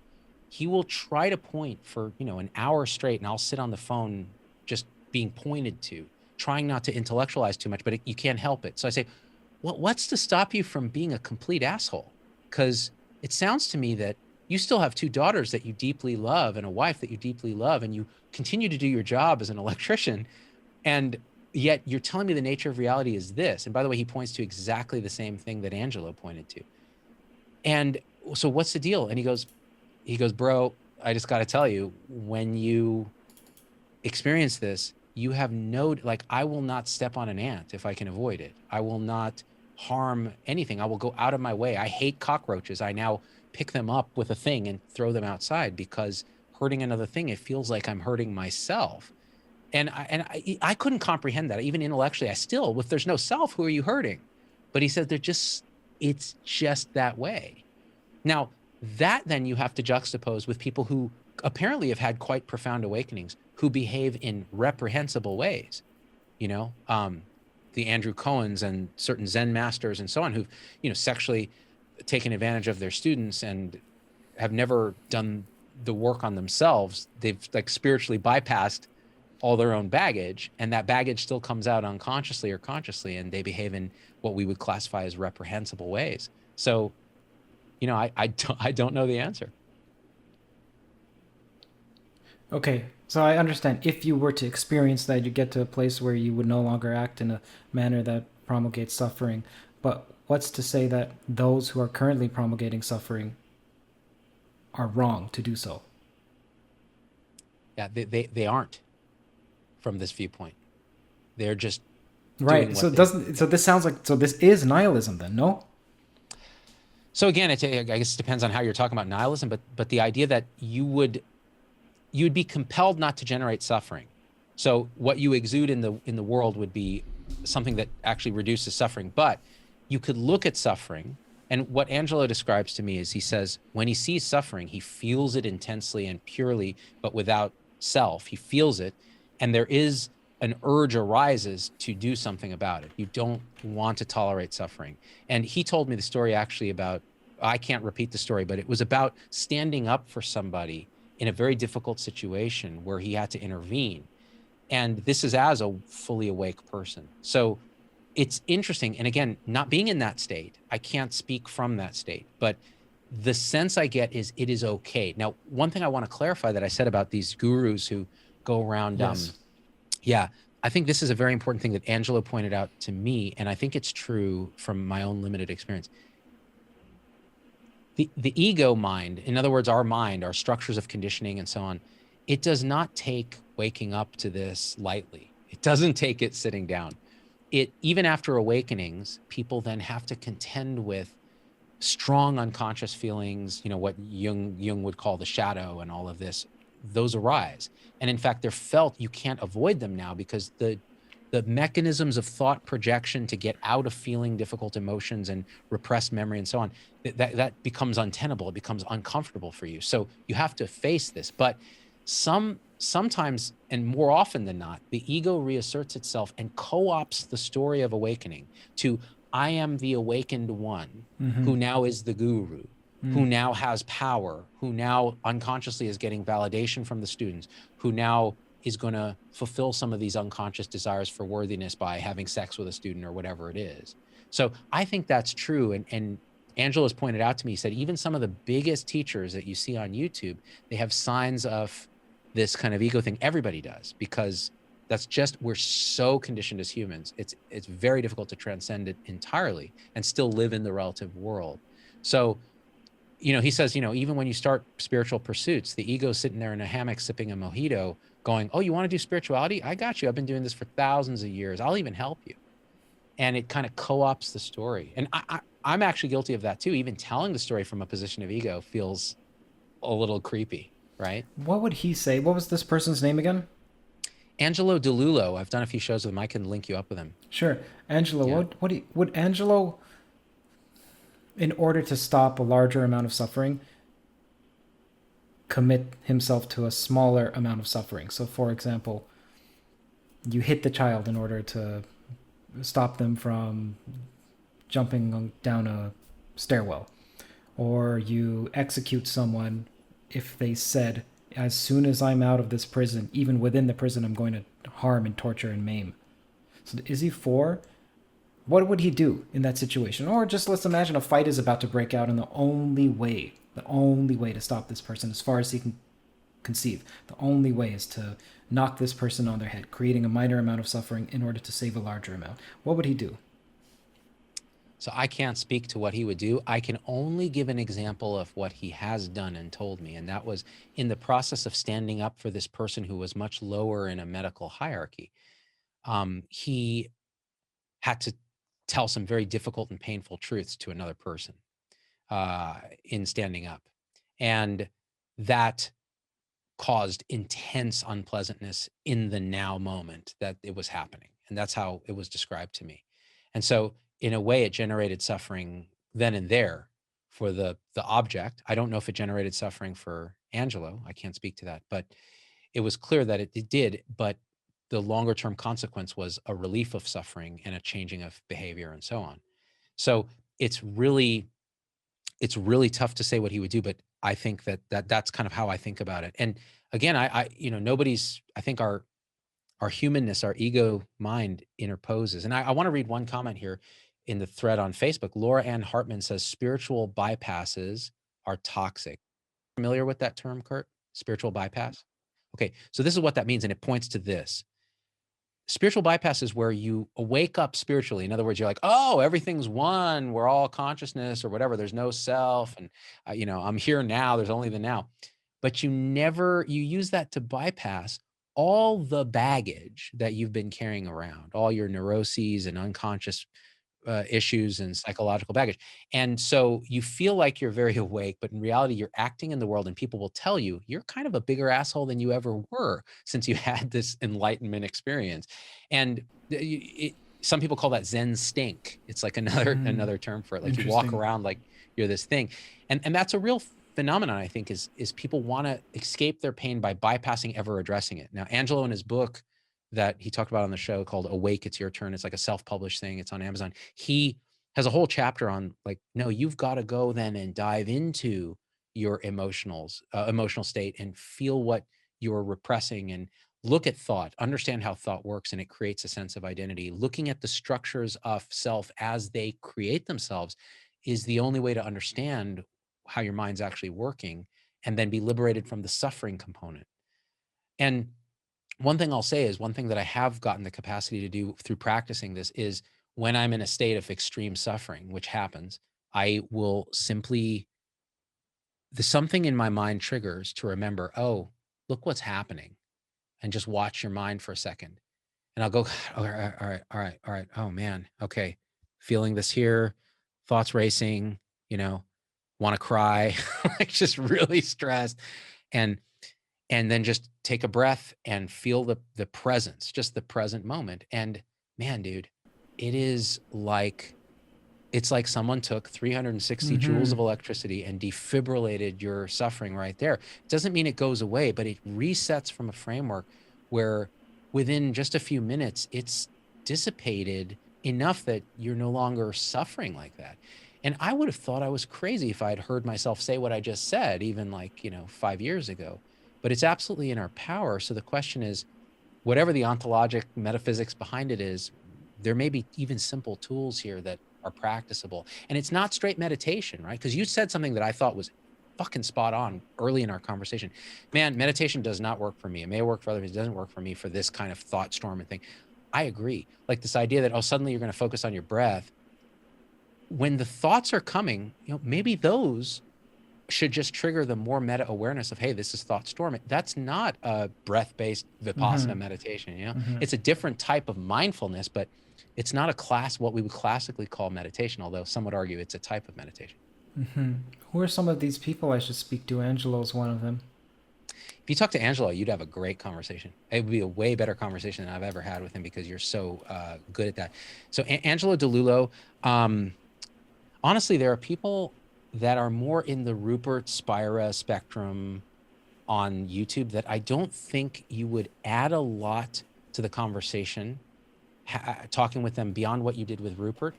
But if you talk to Angelo, you'd get a totally different angle, like Hmm. a totally different angle on this. And I think I would pay to see it, honestly.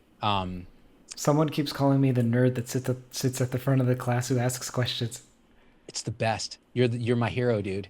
You're the I've been trying to formulate you, brother, because it's very rare that I'll watch somebody on YouTube and be simultaneously furious that I can't do that, and at the same time just like jaw drops in awe. And there's something in your being, something in how your mix of intellectualization, which is crucial to getting at understanding, and openness, like beginner's mind. With Rupert, he was forced to talk about non-duality in ways that I don't think he's probably ever had to do it, which is great, especially for a teacher where you're in these patterns of like, let me explain it the way I know it's supposed to be explained. And then along comes Kurt and he's like, bitch, I don't, what about this? And Rupert's just like, uh, okay, let me think about that or not think about that. Let me make myself present and have this stuff arise. It was awesome to watch, man. It was really, really, really compelling. I think it comes from personal humiliation. I've been humiliated by these, like you mentioned. You used to be a staunch atheist materialist for, let's say, 15 years at least. So, same with me. I'm not saying that I'm not that, but sorry, I'm not that, but I'm not the opposite. And Right. there's so many experiences in my life where I thought for sure this is the case, and then it's not. And it's come to the point where now the more I trust my own instincts, the more I see actually I have questions every single and everywhere. So here's an example that's near and dear to you with regard to the whole issue of societal mistrust of science. I understand it. I see that, like, I understand it on one level. There's some there's some amount of following that has to occur because not everyone can do their own research. So some and society is based on trust. But then at the same time, for some tenets brewed by the institutions, let's say, and I'm not, that's not square quotes, I'm just quoting. Okay, institutions that, like for example, masks were good, no, or masks were bad, then masks were good, and so on. That they raise my eyebrow when they before wouldn't. I was a wholehearted truster of whatever the scientific quote unquote community says. And now I want to look at the research. And I understand that I don't want people to take away from this a justification for their own mistrust, because that's, I see the same happening on the one end that's saying, no, trust whatever Fauci is saying or whatever whoever is saying. I know that's a hot topic right now. On the one end, you have people who are with a limpet characteristic adhering to that. But then at the other end, you have people who are completely anti-vaccine, saying that they're anti-trust of science. But then if a scientific article came out saying, oh, it turns out that the COVID vaccines were horrible, you'd see the anti-vaxxers jump on that and say, yes, you see, but I thought you mistrusted science. Why don't you mistrust that as well? Like, you should be doubting everywhere. So for me, I'm doubting everywhere. And even my brother, who is a professor of statistics, technically of finance, statistical finance, he said it would take him a week to go through any meta-analysis, because it's not trivial at all, even for a professor of statistics. That's another reason why I try to do as much research as I can, because I want to understand. So when someone makes a claim like vaccines are good or vaccines are bad, and by the way, Zubin, there's so many. Oh, okay, you're getting me a bit excited now, man. I like where you're going, brother. Intrude into my sleep.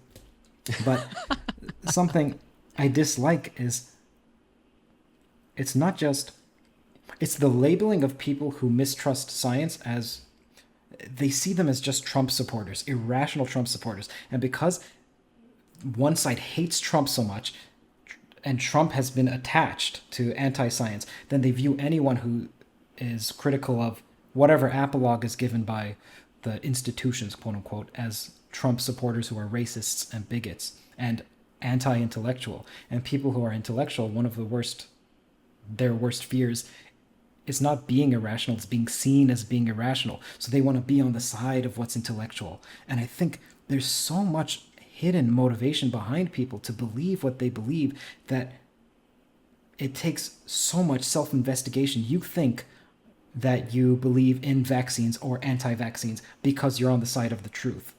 But you peel away and you realize there's something more dark underneath. Man, what you just unleashed is the Pandora's box. That's kind of the central premise of our platform during the pandemic, which is you do have to question everything. You do. At the same time, it's balancing with relying on expertise that you don't have to parse data that you can't parse, because either you don't have the time because it's impossible to do it all, or you don't have the expertise, and then filtering through the lens of the authorities have gotten a lot of shit wrong. There's a huge profit motive. A lot of our regulatory agencies are captured by the same entities they're supposed to regulate. Witness the Alzheimer's drug Aduhelm and the nonsense there that would bankrupt the U.S. economy, the U.S. Medicare, if we actually approved it, and they approved it, despite 2 studies showing it really doesn't work. This kind of questioning, it's what I call on our show the alt middle. So it's this new stance, and it's something that we've kind of we've made T-shirts with, because we're idiots. So the alt middle is a radical position that you inhabit that says, okay, forget about politics and all that. This is about opening your mind to different ideas without judging people who hold opposing ideas as evil. So in other words, hearing everything, seeing everything as maybe having some truth, but being partial, and then assuming good intent and having discourse. Well, heaven forbid, that there's nothing in social media that rewards that, with the exception of what I found, paying subscriber platforms like Locals, Facebook, YouTube, where people pay $5 a month to congregate and have these discussions. Speaking of, man, that was perfectly timed. Someone just gave $10. Look at that. As soon as you said that. What's it? Andrew Dunbar says, man. Andrew Dunbar says, I dozed off shortly after Z-Dog introduced the guest. I woke up about 10 minutes ago with no clue what was going on and thought, yes, this is what happens when a society legalizes marijuana. Now, I don't know if you're talking about you, Andrew, having smoked a little too much, or us, either way. So back to this alt middle idea. And thank you for the support, Andrew. You can create environments, you can model environments where the pursuit of knowledge, understanding, being civil to each other, that sort of thing, actually is the default. So I was recently on the Rebel Wisdom podcast with David Fuller, and we talked about this, trying to find sense. One of your big concerns is, how do you make sense? How do you make sense when the epistemic commons, like our common knowledge sources, are gone? There's no more Walter Cronkite. There's no more single source of truth. It's now a bunch of fragments, each with their own ideology, that it's all about signaling. Like you said, oh, as an intellectual, I don't even want to be perceived as anti-intellectual. Half the shit I told you on this thing, I would never have said 3 years ago, because I would have been vilified by like a David Gorski or someone as full of woo, anti-scientific. I know exactly how I feel. You know what I'm talking about? So I think this is a fundamental question, and I do think it's going to emerge. I think we have to, those on the leading edge of it, which is like our audience, like your audience, my audience, they think like this. So let's encourage it. I've gotten to the point now where I never used to like censor comments on my threads, but what I'm finding is when people behave in ways that are anti-alt middle, so they're throwing ad hominems, they're being very overtly politically, idiotic. It's like, oh, you're a Trump supporter because of this, or you're a radical leftist because of this. That's why I loved your documentary, by the way, because you dive into that shit in a deep way, which was beautiful. Thank you. I've started going in now and blocking the people who make those comments, because what they're there to do is to signal to their tribe. They're not there to advance conversation. And then what I noticed is, so then you get all kinds of complaints. Oh, you're stifling free speech. It's not free speech. This is the community I'm trying to create.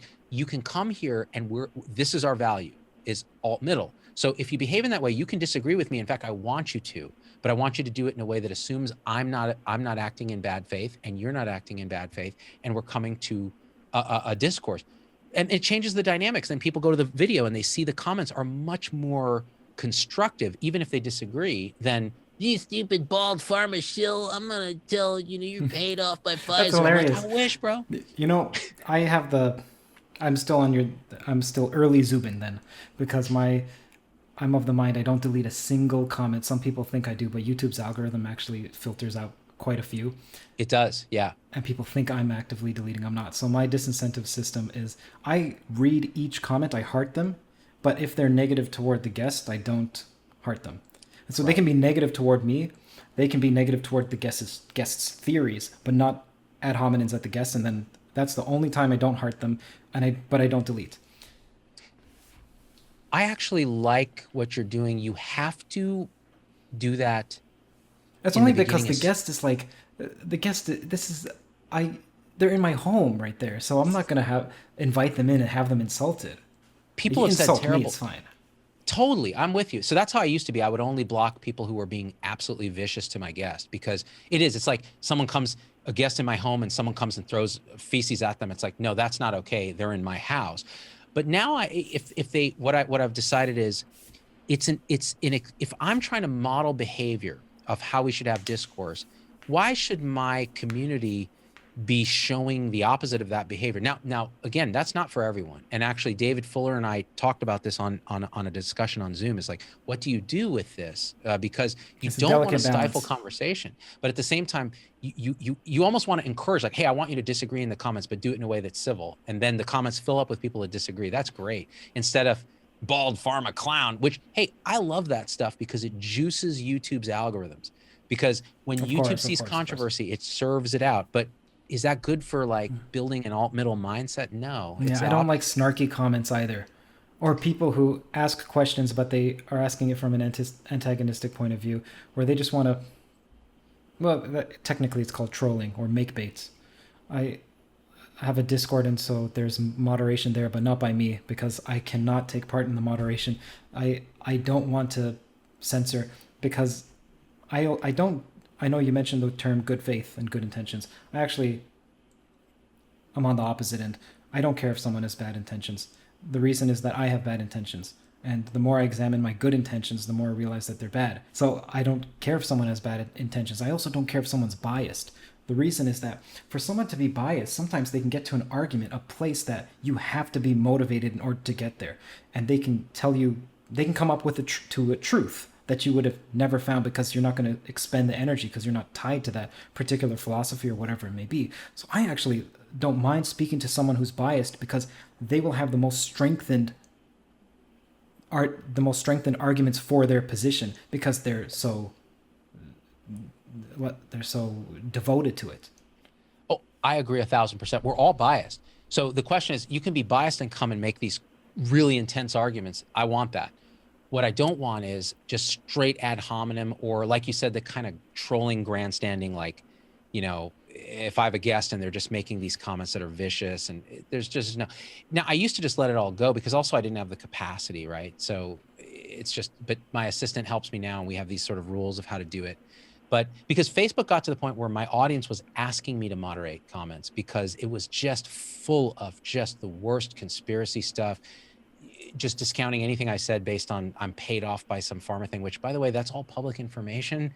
I'm a physician. The Sunshine Act forces any pharma company to disclose what they pay unless they're behaving illegally, right? Yeah. And so I have to say, well, yeah, I did a couple talks talking about Health 3.0 to pharmaceutical M&A people, the medical affairs people who do the research, and there it is on the site. So how am I in Pfizer's pocket?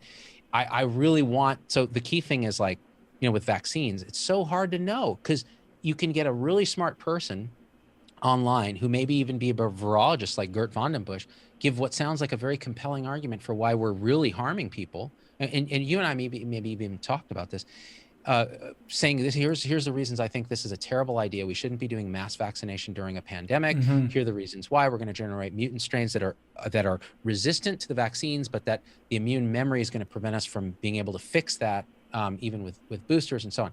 So it sounds very compelling. You dig into it and you see, okay, there's some flaws here in the thinking. Actually, some of the science isn't quite right. And he's actually got his own thing that he's trying to develop that has to do with natural killer cells. So man, Zubin, yeah. I'm like so on your level, not with respect to disbelieving Gert or discounting him in any way, but with regard to hearing the opposition. What I want with my channel, I wanted to get you or someone else who's an expert in virology to speak with Geert or someone else and hammer it out. But what I don't like, and going back to the mistrust of science, is that these large agencies, and this is not a right issue, it's not conservative. In fact, Noam Chomsky talked about this in the 70s or 80s with manufacturing consent. The fact that I may be demonetized for talking about the potential dangers of vaccines or having a debate on it, that's where my eyebrow is raised. Why are you squelching the opposition?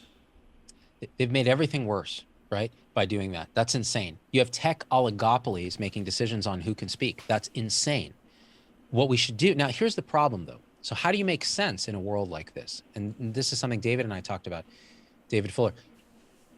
Because even my argument to you, like, well, I don't want to do a thing with Gert Von den Busch because, first of all, I'm not a virologist. We need a virologist. Second of all, there's this idea of false equivalence where by highlighting a platform that you firmly think is wrong and harmful potentially, you're giving it more credence. Now, I think that argument is no longer valid in this world. It's no longer valid because they have a platform. It's called YouTube. They can go and say whatever they like.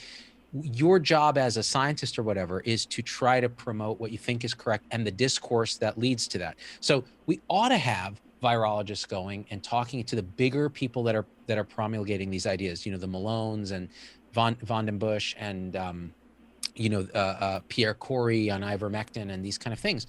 Go and have the conversation, you know, and I would do it. I don't have a problem with it. The thing is, I actually I don't feel worthy to do it. Like I completely understand. I'm a communicator. I need somebody who studies this for a living to go and say, okay, let's go in depth by depth, because I'll be manipulated. Like a Pierre Corey would have no problem. Actually, not him, because I think I could do it with him. I've talked about this publicly before about ivermectin and why I think we need the trials before we can say anything about it.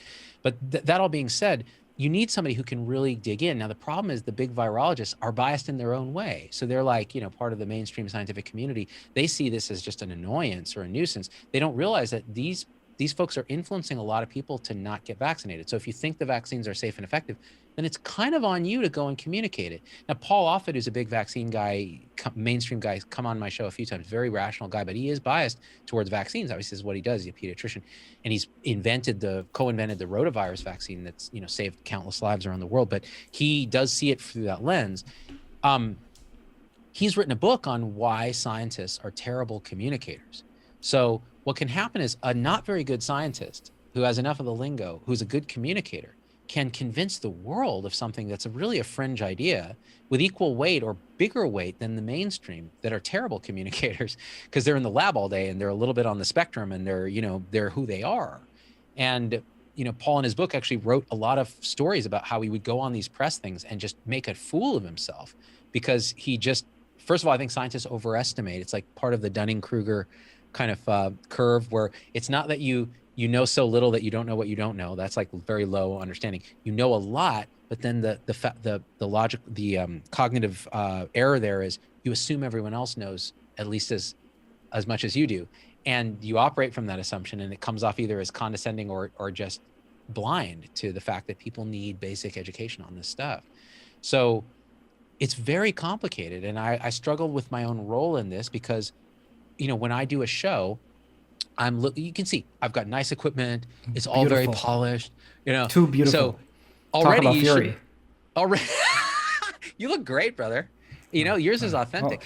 Only guys compliment. Oh, dude. But the thing is, it's so polished. You shouldn't trust me. You may instinctively not trust me. Like I'm looking right at the camera. I'm making eye contact with the audience. I'm speaking without a script. That's a little concerning, like to people. Some people find that very off-putting because it doesn't have the, like if I were just with my phone, I'm like, guys, let me just tell you what's going on. And I do that too. I usually do those in lives. Those will often engage a lot more because people's trust mechanism fires when they feel like they're on a FaceTime with someone instead of this very produced thing. So I struggle with that in terms of my own show. It's just, I'm a nerd and I like shit to look good. And I look like shit at baseline. So having a nice camera and lighting. By the way, I got to say this about your documentary, Better Left Unsaid. Your suit that you wore in that, it was tailored like. Oh wow! Thanks. It was. Guess what? It was not tailored. It was off the rack. Dude, it fit you like a glove. Yeah, I mean, that was a coincidence. I mean, I'm not gay, but if I were, I'd be like. Me too, man. With me in that suit. Yeah. Is it all right? I'm going to quickly turn off my mic. Sorry, turn off this for about 10 seconds and tell my wife that we're just wrapping up so that she knows. Yeah, absolutely. Absolutely. I want to respect your time too. I'll read some comments while you're doing that. Tim Davis says, I wake up almost every night at 3 a.m., did an experiment with glucose monitor, noticed my glucose levels were crashing every time, every night. Diet at the right time resolved it. Now it's only occasional. So Tim was talking about like his waking up in the middle of the night of anxiety was due to a physiological cause. Sorry, is it okay if I tell you a bit about my sleep quickly? Yeah, please do. So I've been fasting for the past, I'm 74 hours or so into a fast. And when I fast, I tend to not be able to sleep. I also find that my heart races faster, even if I'm not thinking of an anxious thought at all. My heart just seems to beat. I don't know if that's correlated with the fasting or if that's different. Is it a pure water fast that you're doing? Well, sometimes I have coffee. You have coffee. Okay. Yeah. But you're not getting electrolytes. You're not getting anything else. Okay. So to some extent, the sleep deprivation may just simply be a hormonal hunger thing. It could also be that the sense of palpitations, the heart kind of racing that you have, it can sometimes be because your potassium is a little out of whack because just the liquid Gatorade, like a zero Gatorade. Well, Gatorade without any. And again, I'm not an expert in water fasting, so someone like Peter Attia, who's a friend of mine, would be a good person to talk to. The idea that there's a lot of things in a 72-hour. Let me see. So 3 days of that. Human body's pretty resilient. You can do that, but there will be these. Well, I'm about to eat, man. After this, I told you I'm going to go into bliss. I am going to eat I know that I shouldn't do that after a long fast, but that's how I operate. Dude, that's how we evolved. It's like nothing happens. I'm wondering, is this good for me or is this bad for me? Going through it's somewhat like intermittent fasting, like drastic fast, overeat, drastic fast. I imagine that. Sorry. No, go ahead. I imagine that that's plenty of what our ancestors did, though not all the time, but for plenty of the time, because you would kill the gorge. Assuming you don't have an eating disorder that is going to be exacerbated by this, right? Which is always a caveat.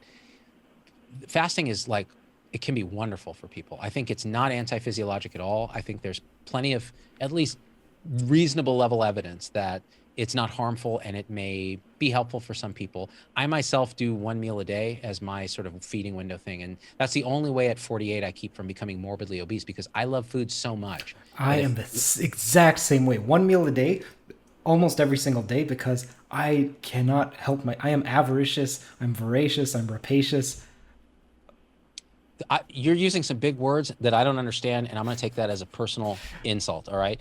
But I will say this: I'm a fat ass. If left to my own devices, I will. You're exactly. And by the way, when in your documentary, when you showed your mom's cooking, I was like, oh God, Ah, I want it. I want yeah. it. My parents are Parsi from Pune, India, and my mom, same thing. I could eat that all day and be like 500 pounds. Um, and so your sleep and your fasting, they do interact, and some of it is the fact. How often do you do the fasts? Once a week, I'll fast for 48 hours. This one Okay. is 72 hours, but it's Yeah, once a week, about 48 hours. man, And then how are eat you? one meal a day. So anyone who's like, oh, you fast and your brain gets foggy. I mean, you started out foggy because you were tired and you've done a bunch of podcasts, but then, man, once you woke up, it was like, oh shit. So whatever ketones you're burning now are Well, you effective as energize brain me, fuel. man. You energize me. You take all the credit belongs to you. Trust me, because I've been speaking to a couple people today, and you should have seen me just in a torpor with Dude, sometimes mental and spiritual apathy. sometimes when I have an in-person guest and I'm not feeling it, it's like I'm in a different world. Like my mind is somewhere else, and I'm like, okay, back to this. And Happens rarely, but I it's feel so really horrible because feels terrible. well, And you've there's taken your time out for me, and then it's as if I'm not giving you your best. I also, well, I also wonder, see, this is what I mean when I say constantly question myself, because how much of my fasting is also self sabotage. So, one, because I'm vain and I want to keep thin. Two, because I'm filled with gulosity and I want to eat. Three, because it's okay that I fail because I'm fasting, and so therefore if I'm ah, not up to par, I have an excuse. So that's not consciously there, but if I examine myself, I can imagine that that lurks just thinly veiled underneath. brother, it's like we're cut from the same cloth, man. So the reason I never prep for interviews very much is partially so I have plausible deniability when it sucks. I'm like, well, I just winged it. I didn't really do anything. So yeah, I mean, next time if I did something, it would have kicked ass. The Yeah. mind, and a lot of it's unconscious. You can bring it into consciousness. You can shine a light on it, but I got to say, and now the only thing I'd say is maybe research a little bit on your electrolyte situation. Is there something you can do within that fast I'll that try will, that. yeah, especially potassium and sodium are often wasted early on in a fast as you switch from burning carbs to burning fat and go into ketosis. There's a diuretic effect where you do lose a lot of that. So a lot of times people talk about the keto flu when you're first going into ketosis. Um, this idea that people feel really kind of crummy may be partially due to that aspect of it. Like Atia and others have recommended broths with high sodium and potassium. You can take, potassium supplements. I don't know if that's necessary for this. You'd really have to kind of dig into it a bit because I'm not an expert in it. But those are just off the top of my head. And then, man, I'm looking forward to your meal, dude. I know what I'm it's looking like forward to eating. it. Oh, eating after a fast is like, oh, it's Yeah. orgasmic. Yeah. Eh, Yeah, Someone really, mentioned really awesome. THC. I'm wondering about dabbling in some of that. That also helps me sleep. THC helps tremendously.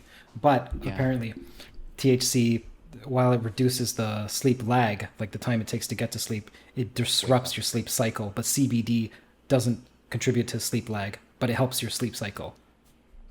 Yeah, that I've heard exactly that, and I've experienced that with THC. That you go to sleep fine, and then you wake up with this, kind of dysphoric sense in the middle of the night a few times. At least I do in Oh my no, elder years. for me, I wake up in a bed of mirthful, overjoyed jubilance. Like, oh Oh, my gosh, this feels so great. Like, because I wake up so rested, and yeah. even in the middle of the night, if I wake up, I'm like, these are the best sheets. They feel like they've been just washed, and it's the queen's sheets. Isn't it fascinating how our perception is so malleable? Hey, one thing kind of just to tie it in. I'm, by the way, just stop me whenever you need to go because I know your Keep going. wife. I'm enjoying this, man. I just wanted. Let me tell my wife once more. I just want her to know, and let me get Don't up don't and get make me in sure. trouble, bro, or blame it on me. Let me read a comment real quick while we're doing this. I wake up with the munchies, says Jamie Vance. There it is. Lizette Paris is a supporter, says, oh, I feel like Indian food right now. Right? So do I. We're getting Korean food tonight after the show. I'm going with my family. We're going to go to Foster City and get some dope Korean food. On Facebook, Samantha Espionage says, I'm very open-minded and will listen to the beliefs of others, even if they contradict my own. I take both into consideration. And if the opposing belief seems more logical than my own, then I'm not afraid to allow myself to adopt them. So that's what you consciously think, Samantha, that you're already ahead of most people. I would advise you to even look unconsciously and go, what part of me is resisting this? What part of me is triggered by this? What part of me won't let go, or the malleability of my own beliefs? And it may be that you've already done that, right? Which is wonderful, but many of us haven't. My unconscious is very resistant to a lot of things, and I have to bring that resistance into conscious awareness, shine a light on it.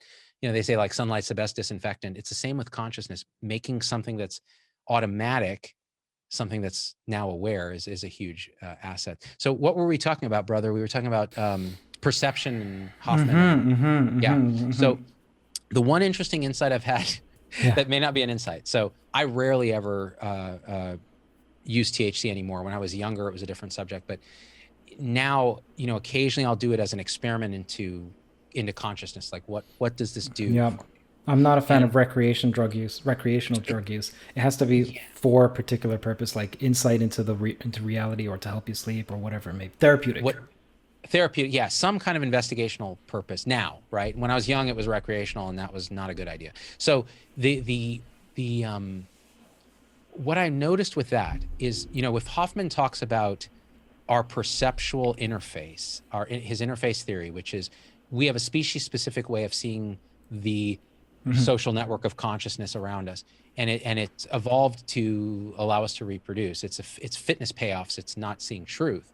Well, what drugs do, like THC, like LSD, whatever, is they take that evolved interface and they shift it. So LSD may really just blow it out Right. As if energetically. it's what you're saying, that what we see on LSD may be partially what reality is truly like, or a distorted version. No, what I would argue is Hoffman's argument, which is reality is simply consciousness interacting with itself, and we see it in a constructed way that benefits us as a species to reproduce. So we construct it in a way that allows us to get food and have mates. Now, what the drugs do is you don't see more reality or whatever.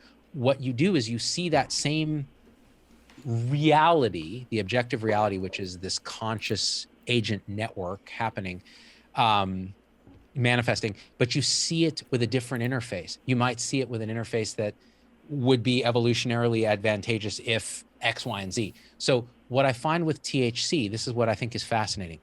You'll talk to those people, right, and there's a lot of variation in our own interfaces. People with synesthesia who, hear sounds or see sounds, things like that. Or Hoffman gives the example of the chef who, whenever he tastes mint, he feels in his hand a cool column of glass. Those are mutations in our interface. They're changes in our interface that at some point may become evolutionary advantageous, and we select for them. So what I think is, with THC, there are those people who are like, bro, I just am so anxious at baseline. I can't sleep at baseline. I'm a total asshole. Like Joe Rogan will say this. I'm a complete asshole at baseline. I smoke some weed and I'm just a different person. I'm better. I'm calmer. I sleep better. I could do this all day, every day and still function perfectly. What I suspect with them is their baseline interface is slightly shifted towards the more paranoid, a little more sensitive, a little more anxious, a little more insomnia, a little more thoughts racing. You give them THC, it shifts it back to what you and I would call normal, or whoever's in that Right. normal state. For me, as someone who's, a little anxious, whatever, what that shift does is it makes me more paranoid, more sensitive, more enjoyable of sensory stimulus. So food, touch, sound is unbelievable. But with that comes a sensitivity to thought and a self-referential aspect that makes me very unhappy. Like I see myself from outside as this horrible, just evil, nasty thing, and it's crippling. So it's a shift in our perception, a little frame shift, and the dose tells you how far you shift. And the kind tells you what you shift into. So if it's like LSD or if it's THC, that's my theory. Now, again, how do I prove it? Can't. Yeah. Yeah. What have we not touched on? Was there something we were supposed to? There's a universe of things that we'll just have to do a follow-up. Yeah, we definitely will. We were going to medicine and all that. That's a whole nother conversation. We talked about a lot of things. Okay, I have one question. I wrote. Yeah. Okay, someone said, I heard him talk on trigonometry recently, which I don't think is true. Were you on trigonometry? Perhaps they meant No, rebel actually, I wasn't. No. I saw that comment. Yeah, I don't think so. Perhaps they meant rebel wisdom. Okay, excellent. Yeah. He spoke of the problem of changing his opinion based on new information. It is old. Okay, now see, we talked about grandstanding before. I think there's rational. It's almost like virtue signaling. There's rational signaling. I don't believe people when they say, I changed my mind based on new information. The reason why is that it's extremely hard to change your mind. And not only that, but would you change your mind based on any new information? Are you saying that you have no other value system embedded? So for example, if the world told you through some truth mechanism that you should kill your wife or kill your dog, are you telling me that you're going to override your beliefs to follow what's rational? Is rationality the God? Why should you follow that if it leads you to destruction? So I saw that and I thought about, I don't believe people, and I saw this Veritasium video once, not to pick on Veritasium, but Veritasium was in a university crowd holding the camera to himself, and someone was saying, how is it that you change your mind when you are presented with new beliefs? And he's like, well, these beliefs, you get new information, you update them, you just slot it in, even though you don't like. And I'm like, you're so pretentious, man. Firstly, you don't think like that. Secondly, it's not that easy. Thirdly, maybe you shouldn't, because, well, you don't know where rationality alone will lead you. Rationality is it's like an arrow with no direction. You have to direct it, and that direction process isn't exactly rational. It's like pre-rational. Those were my thoughts, and I wanted to know what you thought about that. Dude, so how big of a Jonathan Haidt understanding do you have? Not much. Okay. Other than Big Five and political belief. That's it. Right. Talking about the Big Five, the moral palette, fairness versus cheating, authority versus subversion, etc. So his other big analogy, which I think speaks exactly what you're saying, is this.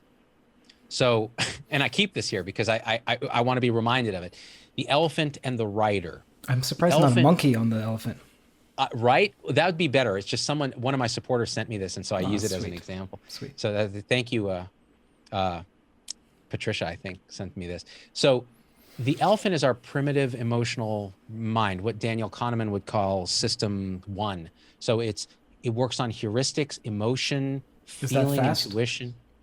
Instant fast, yes. Okay. It's the fast system. Exactly. So it happens. We share it with a lot of animals. It's highly conserved evolutionarily, ancient brain, and it works to make these snap judgments. It holds our deepest sort of biases and beliefs. It's partially genetic, it's partially conditioned, but it is what it is. And it's the thing when I say, oh, we've made a decision, 6 seconds before we're aware of it. Often that's our elephant just making that decision unconsciously and feeding it up to this guy who is the rider of the elephant. That's our neocortex. So rational thought, math, moral reasoning, persuasion verbally, those kind of things. The rider seems to be something reasonably unique to higher mammals, in that, and probably self-referential thought occurs in that. It's slower, it's more deliberate, it takes more ATP to make it happen. And the theory was, we evolved the rider to control the elephant so that, our rational thought overrides emotion. But look at the size differential. Like, who's really in charge? So Haidt argues that the data actually shows that he's reviewed that the rider is not the president in this little consortium. It's the elephant's press secretary. Have you heard Ian McGilchrist, Master and Its Emissary? A little bit. And I saw that you'd interviewed him. That was the next thing on my list to watch. So I'm sure he kind of talks about this too in terms of split brain. Right. Same thing. All these roads converge because I think they're pointing at some truth. And the idea is that it's a press secretary because the elephant emotionally, belief-wise, has already decided. It then needs this writer to Okay. persuade others in the tribe that we're right, because our life depends on it. Hunting rights, breeding rights, food rights in a That's tribe of 100 interesting. people. Yeah, so evolutionarily, this writer evolved as a persuasive tool. Well, now you weaponize that through social media, where everyone's got their elephant. They now have a like button to say, my elephant agrees, and a Hmm. comment field to go, here's what my writer thinks of that, a dislike button to say, or an angry button to say, my elephant disagrees, and a comment field to attack. And none of it goes to how do I change my mind in the face of new data, right? So when I say I've changed my mind, like for masks, elephant response on masks early on was, I'm a doctor. This is bullshit. Like having the public wear a diaper on their face is dumb. It's not going to do anything because people don't use it correctly. They're going to touch their face. At that time, I thought this was also fomitically transmitted, meaning a lot on surfaces and been disproven. So I was telling people in videos, listen, I think wearing a mask outside as a public person, unless it's an N95 or a surgical grade mask, is a dumb idea. And I don't want you doing those things because you're going to hurt my tribe, which is the frontline healthcare professionals who don't have enough PPE and they're seeing this, right? And community spread isn't as high yet. Well, when that shifted for me was having some guests on the show like Monica Gandhi, who said, listen, even off camera, she was telling me, listen, we don't have data that shows that masks work. That's the problem. We don't. We have certain suggestions that it reduces the inoculum of the virus, so that even a dumb diaper on your face is going to reduce the sheer number of viral particles. So you may then turn a ICU case into a asymptomatic case, because there's some data to suggest that viral inoculum, especially in other diseases, matters for severity of illness. And so then I said, oh, okay, this is different now. So now anything on your face might reduce you down to an asymptomatic case. And so then I said, listen, guys, I think probably, I don't believe in mask mandates because my libertarian elephant is like, probably not a good idea. But maybe we should say that this is not a bad thing. And if it keeps us, bends the curve so that my colleagues in the hospital can survive this and we do okay, then maybe that's a good thing. So that was an example of changing even publicly what I was saying. The other thing that I changed, and this was pure bias in the beginning too, that I had to recognize, I had a bias, like you said in the beginning, towards the authorities. Like, wait, CDC is saying this is not a big deal. WHO is not calling this a pandemic. The Chinese government scientists are saying, okay, we like what they're doing here. They caught this early. So I did a video where it's like, guys, this is what could happen. I don't think it is because the Chinese have got this under control. It's the stupidest video. It's still available. I don't delete videos. It's out there. In the beginning of the pandemic, like January, I'm like, stop freaking out. Here's what's happening. Now, this could get bad. These are the things we need to worry about. This one, they did a great job. Oh my God, did that video not age well? So I leave those comments like, rip me a new one, man. I'm an idiot. And then I have to go back and say, here's why I changed. Now I'm very distrustful of anything until I'm convinced by talking to enough people that I'm connected to or reading the data that it's something different. But it still hurts. It still hurts our belief structure. Like if it violates, like if you told me tomorrow, man, this vaccine that I've been talking about publicly is harming people, making them infertile, doing all this other stuff. Here now we have data. It's incontrovertible, or as close to incontrovertible as Yes. I would I would want to die. Like it would feel so horrible because my belief structure is, no, actually, I've looked at this data. I've used all my tools of belief and science on it, and I'm very convinced that this is safe. Something crazy has happened. Okay, the first thing is got to do a video and say, I was wrong about this. And that's going to hurt. Like it's going to be the worst. But you have to accept that level of pain. But I think you're right. I think it's very easy to virtue signal. I changed my mind. Look at me. I'm a better human. And really not be changing your mind at all. In fact, if anything, your fundamental belief is I go wherever the popular wisdom is or whatever will get me views. And you haven't changed that belief at all. So by changing this belief, you're just going with that flow. And that's something you have to be very aware of. It's tough. It's the reason why I'm not a great interviewee, despite the fact that we've been speaking for quite some time, because I don't have any staunch beliefs, at least not that I'm conscious of. As soon as I put up a proposition, I can see its flaws. And I also guide myself, or try to, by this, I think it's Arthur Kane who said, only the shallowest of mind can believe that in great controversy one side is mere folly. So when it comes to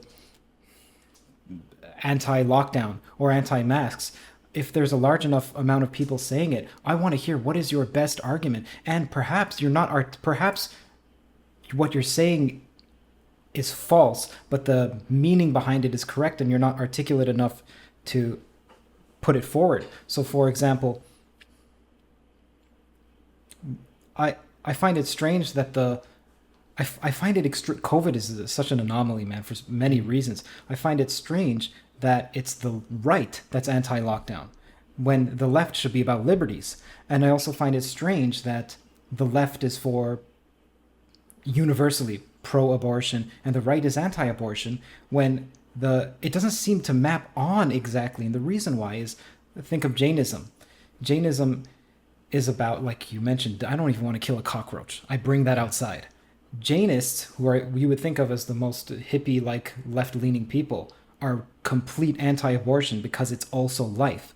And so then is being pro-abortion on the left, or is it that your team somehow decided this through some other process and you're identifying with the team? And that's why it's such a dangerous game to say I am left or I am right. What are the odds that the 35 tenets of the right and the 45 of the left or whatever it may be are ones that you align with? You're you. It's a difficult game to attach yourself to a team. Man, see this. Okay, you said you're not a good interviewee. Forget I'm about that. partially not a good interviewer, but No. So forget about that. What my my producer Logan was telling me before the show, because he watched a bunch of your stuff, and he's like, "Hey, don't interview Kurt. Have a conversation, because he's tremendous. He's just absolutely tremendous asking these questions, and it'll generate conversation." I'm like, that was my plan, because watching your stuff is the same thing. Because you know what? Actually, being a good interviewee is boring as fuck, because it means that, again, you have a lot to say, but not a lot of questions, not a lot of openness, etc. Sometimes I find I'm a better interviewee than an interviewer, because I've been thinking about this stuff so much that I want to just tell you all about it. And then the idea is, well, where am I open to these ideas? Now, diving into something you said, because this is the centerpiece of what I call this alt-middle thinking. In my tribe of people, we have a lot of conservatives, a lot of libertarians, a lot of liberals, a couple Marxists, not a lot of very far right people, but people that are very libertarian. And they all, we talk about it in terms of Jonathan Haidt's like moral taste buds. So when you think about abortion, et cetera. By the way, remind me to tell you, if we have time, about the video I did about abortion, that, boy, you can see how that triggers the tribal behavior of in-group, out-group. So long story short, you have these taste buds: liberty versus oppression that you value, fairness versus cheating, loyalty versus betrayal, authority versus subversion, care versus harm. So in other words, care versus care, it's self-explanatory. And the sixth one actually is, because there's a little subtlety there, is sanctity versus degradation. this is from Jonathan Haidt. Jonathan Haidt, in his book, The Righteous Mind, he lays these out, why good people disagree on politics and religion. And what's interesting is each of these issues can be filtered through your moral palette that you're often born with. Like, you have these certain values. So liberty versus oppression. So it turns out liberals tend to really emphasize, they all have all six, but they emphasize two, which is fairness versus cheating and care versus, care versus harm. So, and that makes sense, because then you go, okay, they don't like rich people taking advantage of stuff. They want to take care of poor people. These are the values they project: social justice, etc. Conservatives actually have those, but then they really value loyalty versus betrayal. Look how the Republicans tend to be quite unified, even when Trump does some crazy stuff. They're like, yeah, but he's our guy, right? And then you have liberty versus oppression. Well, yeah, so it's a more libertarian value. And sanctity versus degradation. It turns out liberals and conservatives parse this quite differently. So a conservative will look at sanctity versus degradation in terms of religion versus atheism, or in terms of abortion, the sanctity of life versus the despoilment of that through abortion. The liberal would take that same moral palette and go sanctity of my body, my choice, versus a state invading that sanctity with a vaccine, or with me not allowing to do what I want with my unborn fetus. So they can all kind of parse issues through this. Now, you then weaponize that through tribal behavior. So the left has this ideological checklist, what Jordan Peterson calls ideological possession. So I don't even know how I feel about some of these things, but my tribe votes this way. And the right has a similar kind of set of doctrine. So when you ask the question, I don't understand why the right does this and that and that. Hmm. Some of that is ideologic possession. Some of that is they do tend to value these moral There's palettes a something little. inveterate. Something, yeah, exactly. And then there was so the abortion piece that I did. So I did like one of those direct to camera things. It was when Alabama's state legislature was, intervening in abortion in some way, that a lot of physicians were saying, this is a bunch of men can't legislate medicine. This is a medical procedure. Let doctors do this decision making with patients. So I did a video where I said, hey, I agree with that. Like, this is a medical procedure. This is how it's done. It should be the right of women to make the choice with their doctor and with whatever religious belief they have, et cetera. It shouldn't be a legislator doing this, in my opinion. And this is the thing. But let me tell you a story about why I understand why people would be very opposed to abortion on a deep moral level. When I was a third-year medical student, I was compelled to witness late second trimester abortions at San Francisco General Hospital. And what I saw was, fetus parts being removed and this and that. And I gave this very emotional story about what it was like. So did that feel like murder to me at the time? Absolutely. Could I understand why people would feel this is a sanctity versus degradation kind of violation? Absolutely. Until we understand that, you're never going to have a dialogue, because you're going to think someone else is trying to oppress you. It's a power dynamic instead of a moral dynamic. We have different moral intuitions about this. Let's talk about it.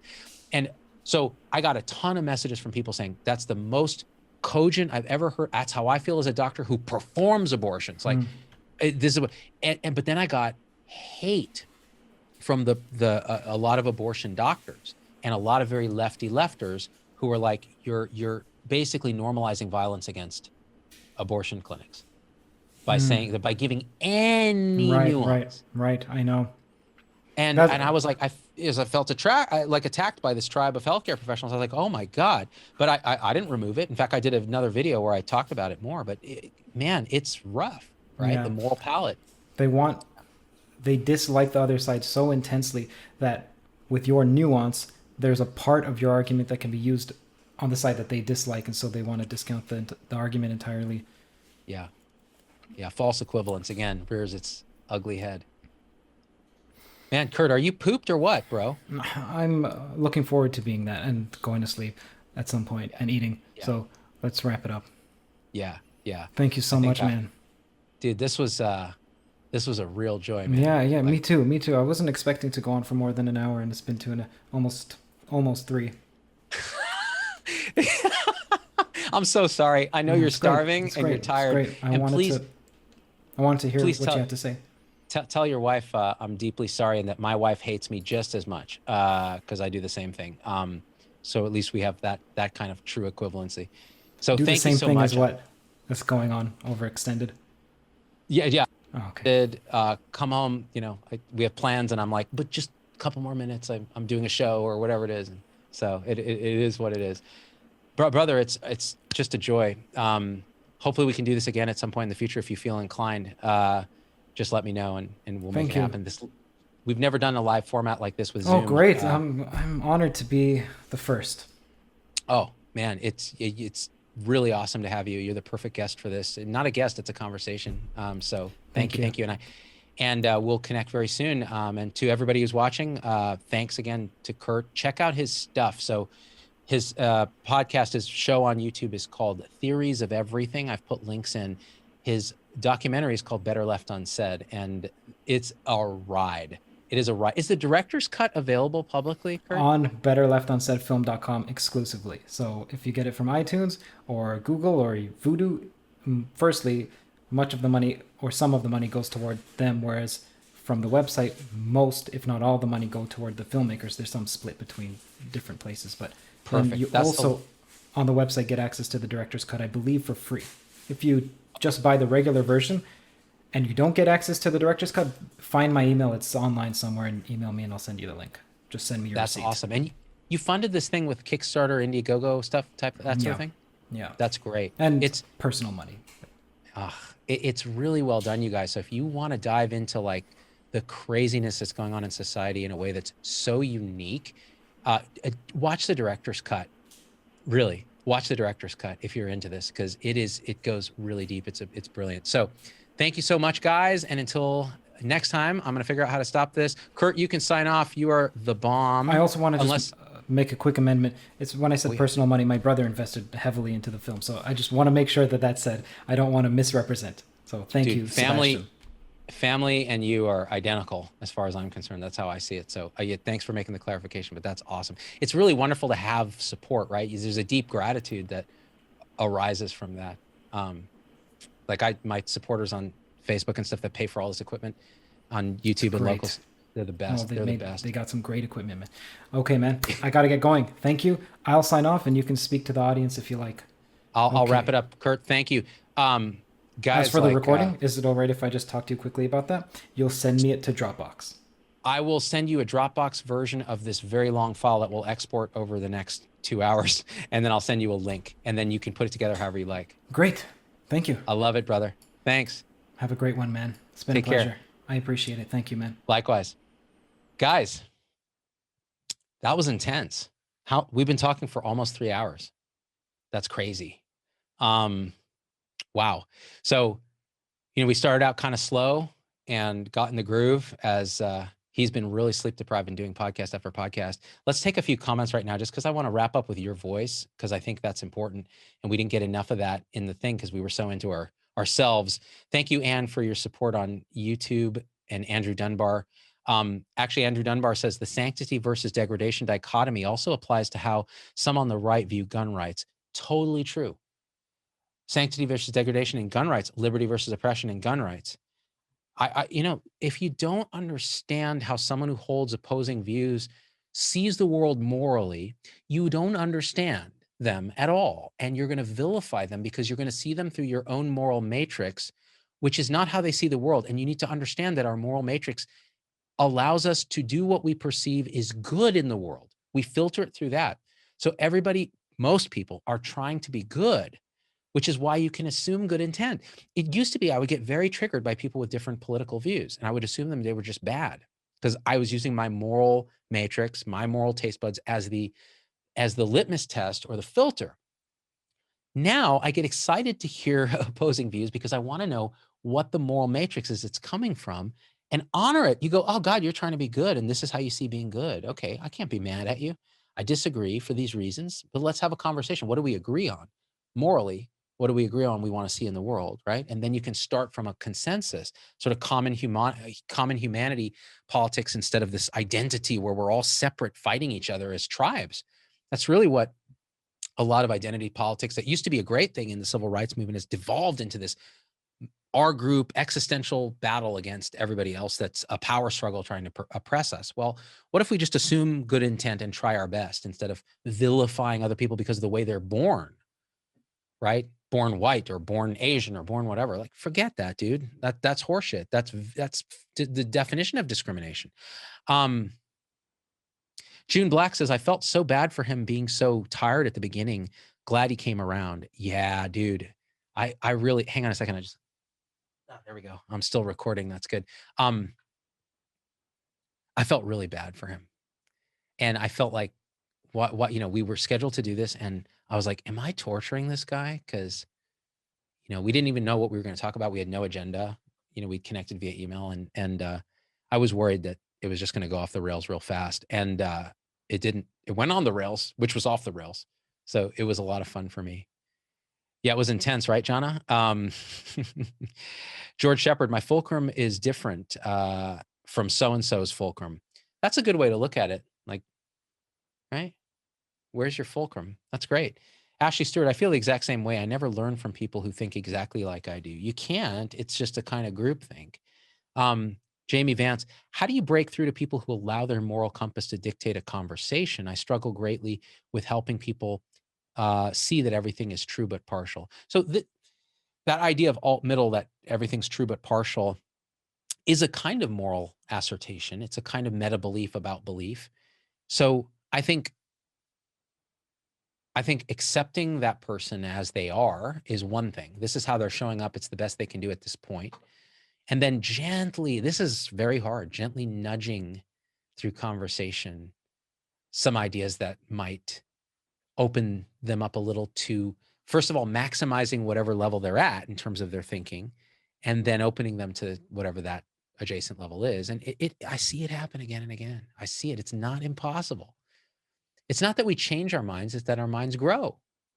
They transcend and include what came before, to use Ken Wilber's language. It's a beautiful thing. Oh, how kind of you. Theories of everything. Kurt Jaimangal commented.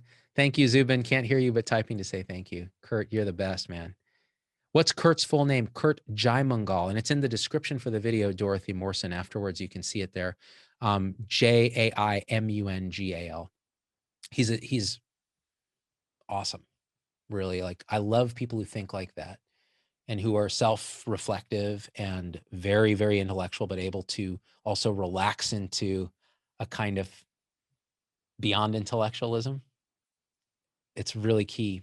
Sophia says on YouTube, says the ego has a lot of power, always reasserting through and into survival mechanisms. So Sophie, let's think about ego for a second. I don't know why I'm still talking. I've been talking for 3 hours and I got to be somewhere, but I'm into this now. It's a kind of a flow state. Oh, my neck's going to hurt tomorrow. We tend, so in spiritual circles in particular, in meditation circles and those kind of circles that look at this stuff, the ego tends to be objectified as something that's there. It's like this entity that we need to fight or we need to overcome, or that's doing these bad things to us, or so on. And I think when you approach it from that angle, I'm not saying you're doing this, I'm just saying, I'm speaking, just expositing on this. When we approach ego from that angle, we turn it into an object. What's the only thing that can turn other things into objects? Ego. So my friend Angelo says, when you go to war with the ego, it's the ego going to war with itself. It's a very subtle, it's a pattern of conditioned thoughts, beliefs, and perceptual distortions that are just happening, just like everything else is just happening. It's just happening. And what happens is it binds attention so that we think this is it. And the ego knows us better than we know ourselves. It's had millions of years to evolve with us.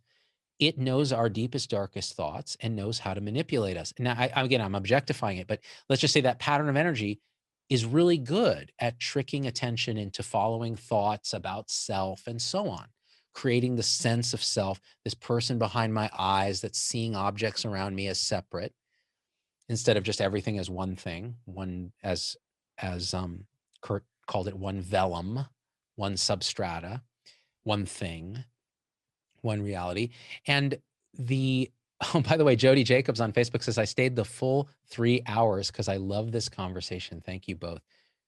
Jody, that makes me so, I just love that. I love that. That really warms me up, my ego. But even beyond ego, there's something in our authentic bits, right? That when you connect with another person, like we connected during this conversation, you and I and Kurt and all that, it's just this sense of just elevation, like, ooh, that's beautiful. That's humanity at its most connected, right? Even if we don't agree on everything. Yeah, Josette, check out his movie. So his movie's crazy. It's like real experimental and weird, and it doesn't seem like it's all going to come together. And then at the end, it's kind of like, what? So you got to check it out. It's some crazy shit. All right, now I probably should go because I can hear this box trying to record and it's probably running out of space. Hold on. Yeah, it's crazy. It's still actually recording. I don't know. I didn't know it had that much space on that card. Cogito ergo ego. That's right, George Shepard. I think, therefore I am ego. Ego itself is a friend. It can be it's a pattern of energy that's kept us alive. That's goal is to protect us from a seeming external world. It understands that we're separate, and it says, okay, as a separate thing, this is how we stay safe. It doesn't know better. It can't know better. It's not a thing. This pattern of energy, we should honor it. We should thank it. We should be grateful for it, but we should recognize it for what it is. We should recognize when it's trying to co-opt and turn everything into a story. You know, the story of the one who woke up, the story of the one who meditates, the story of the one who's embarking on a spiritual journey, whatever it is. So Anyways, June Black, it was 3 hours. Didn't seem like it. Man, I can't believe you guys are with us this long. Ashley, same thing. You guys are crazy. I do need to hydrate, Sandra. Thank you. I'm tired. Samantha, man, you guys are great. You guys are the core audience because there was like, about 100 and some on each platform the whole time. You guys are really the core, hardcore devotees, and I'm so grateful for you. All right, I gotta stop doing this. It's an affectation, but I love it. When I went to Thailand when I was younger, it was a very Buddhist society, and everybody would just do this, and I got in the habit of that. And it's a kind of I see you as me and a gratitude thing at the same time. It's really lovely. All right. I'd rather do it than shake hands, honestly. All right. I love you guys. Now I got to figure out how to end this. I'm gonna say bye to YouTube first. So bye YouTube. Till next time. And then I got to figure out Facebook. I think the way I'll do that is I'll fade to black and then I'll end when it ends. All right, guys?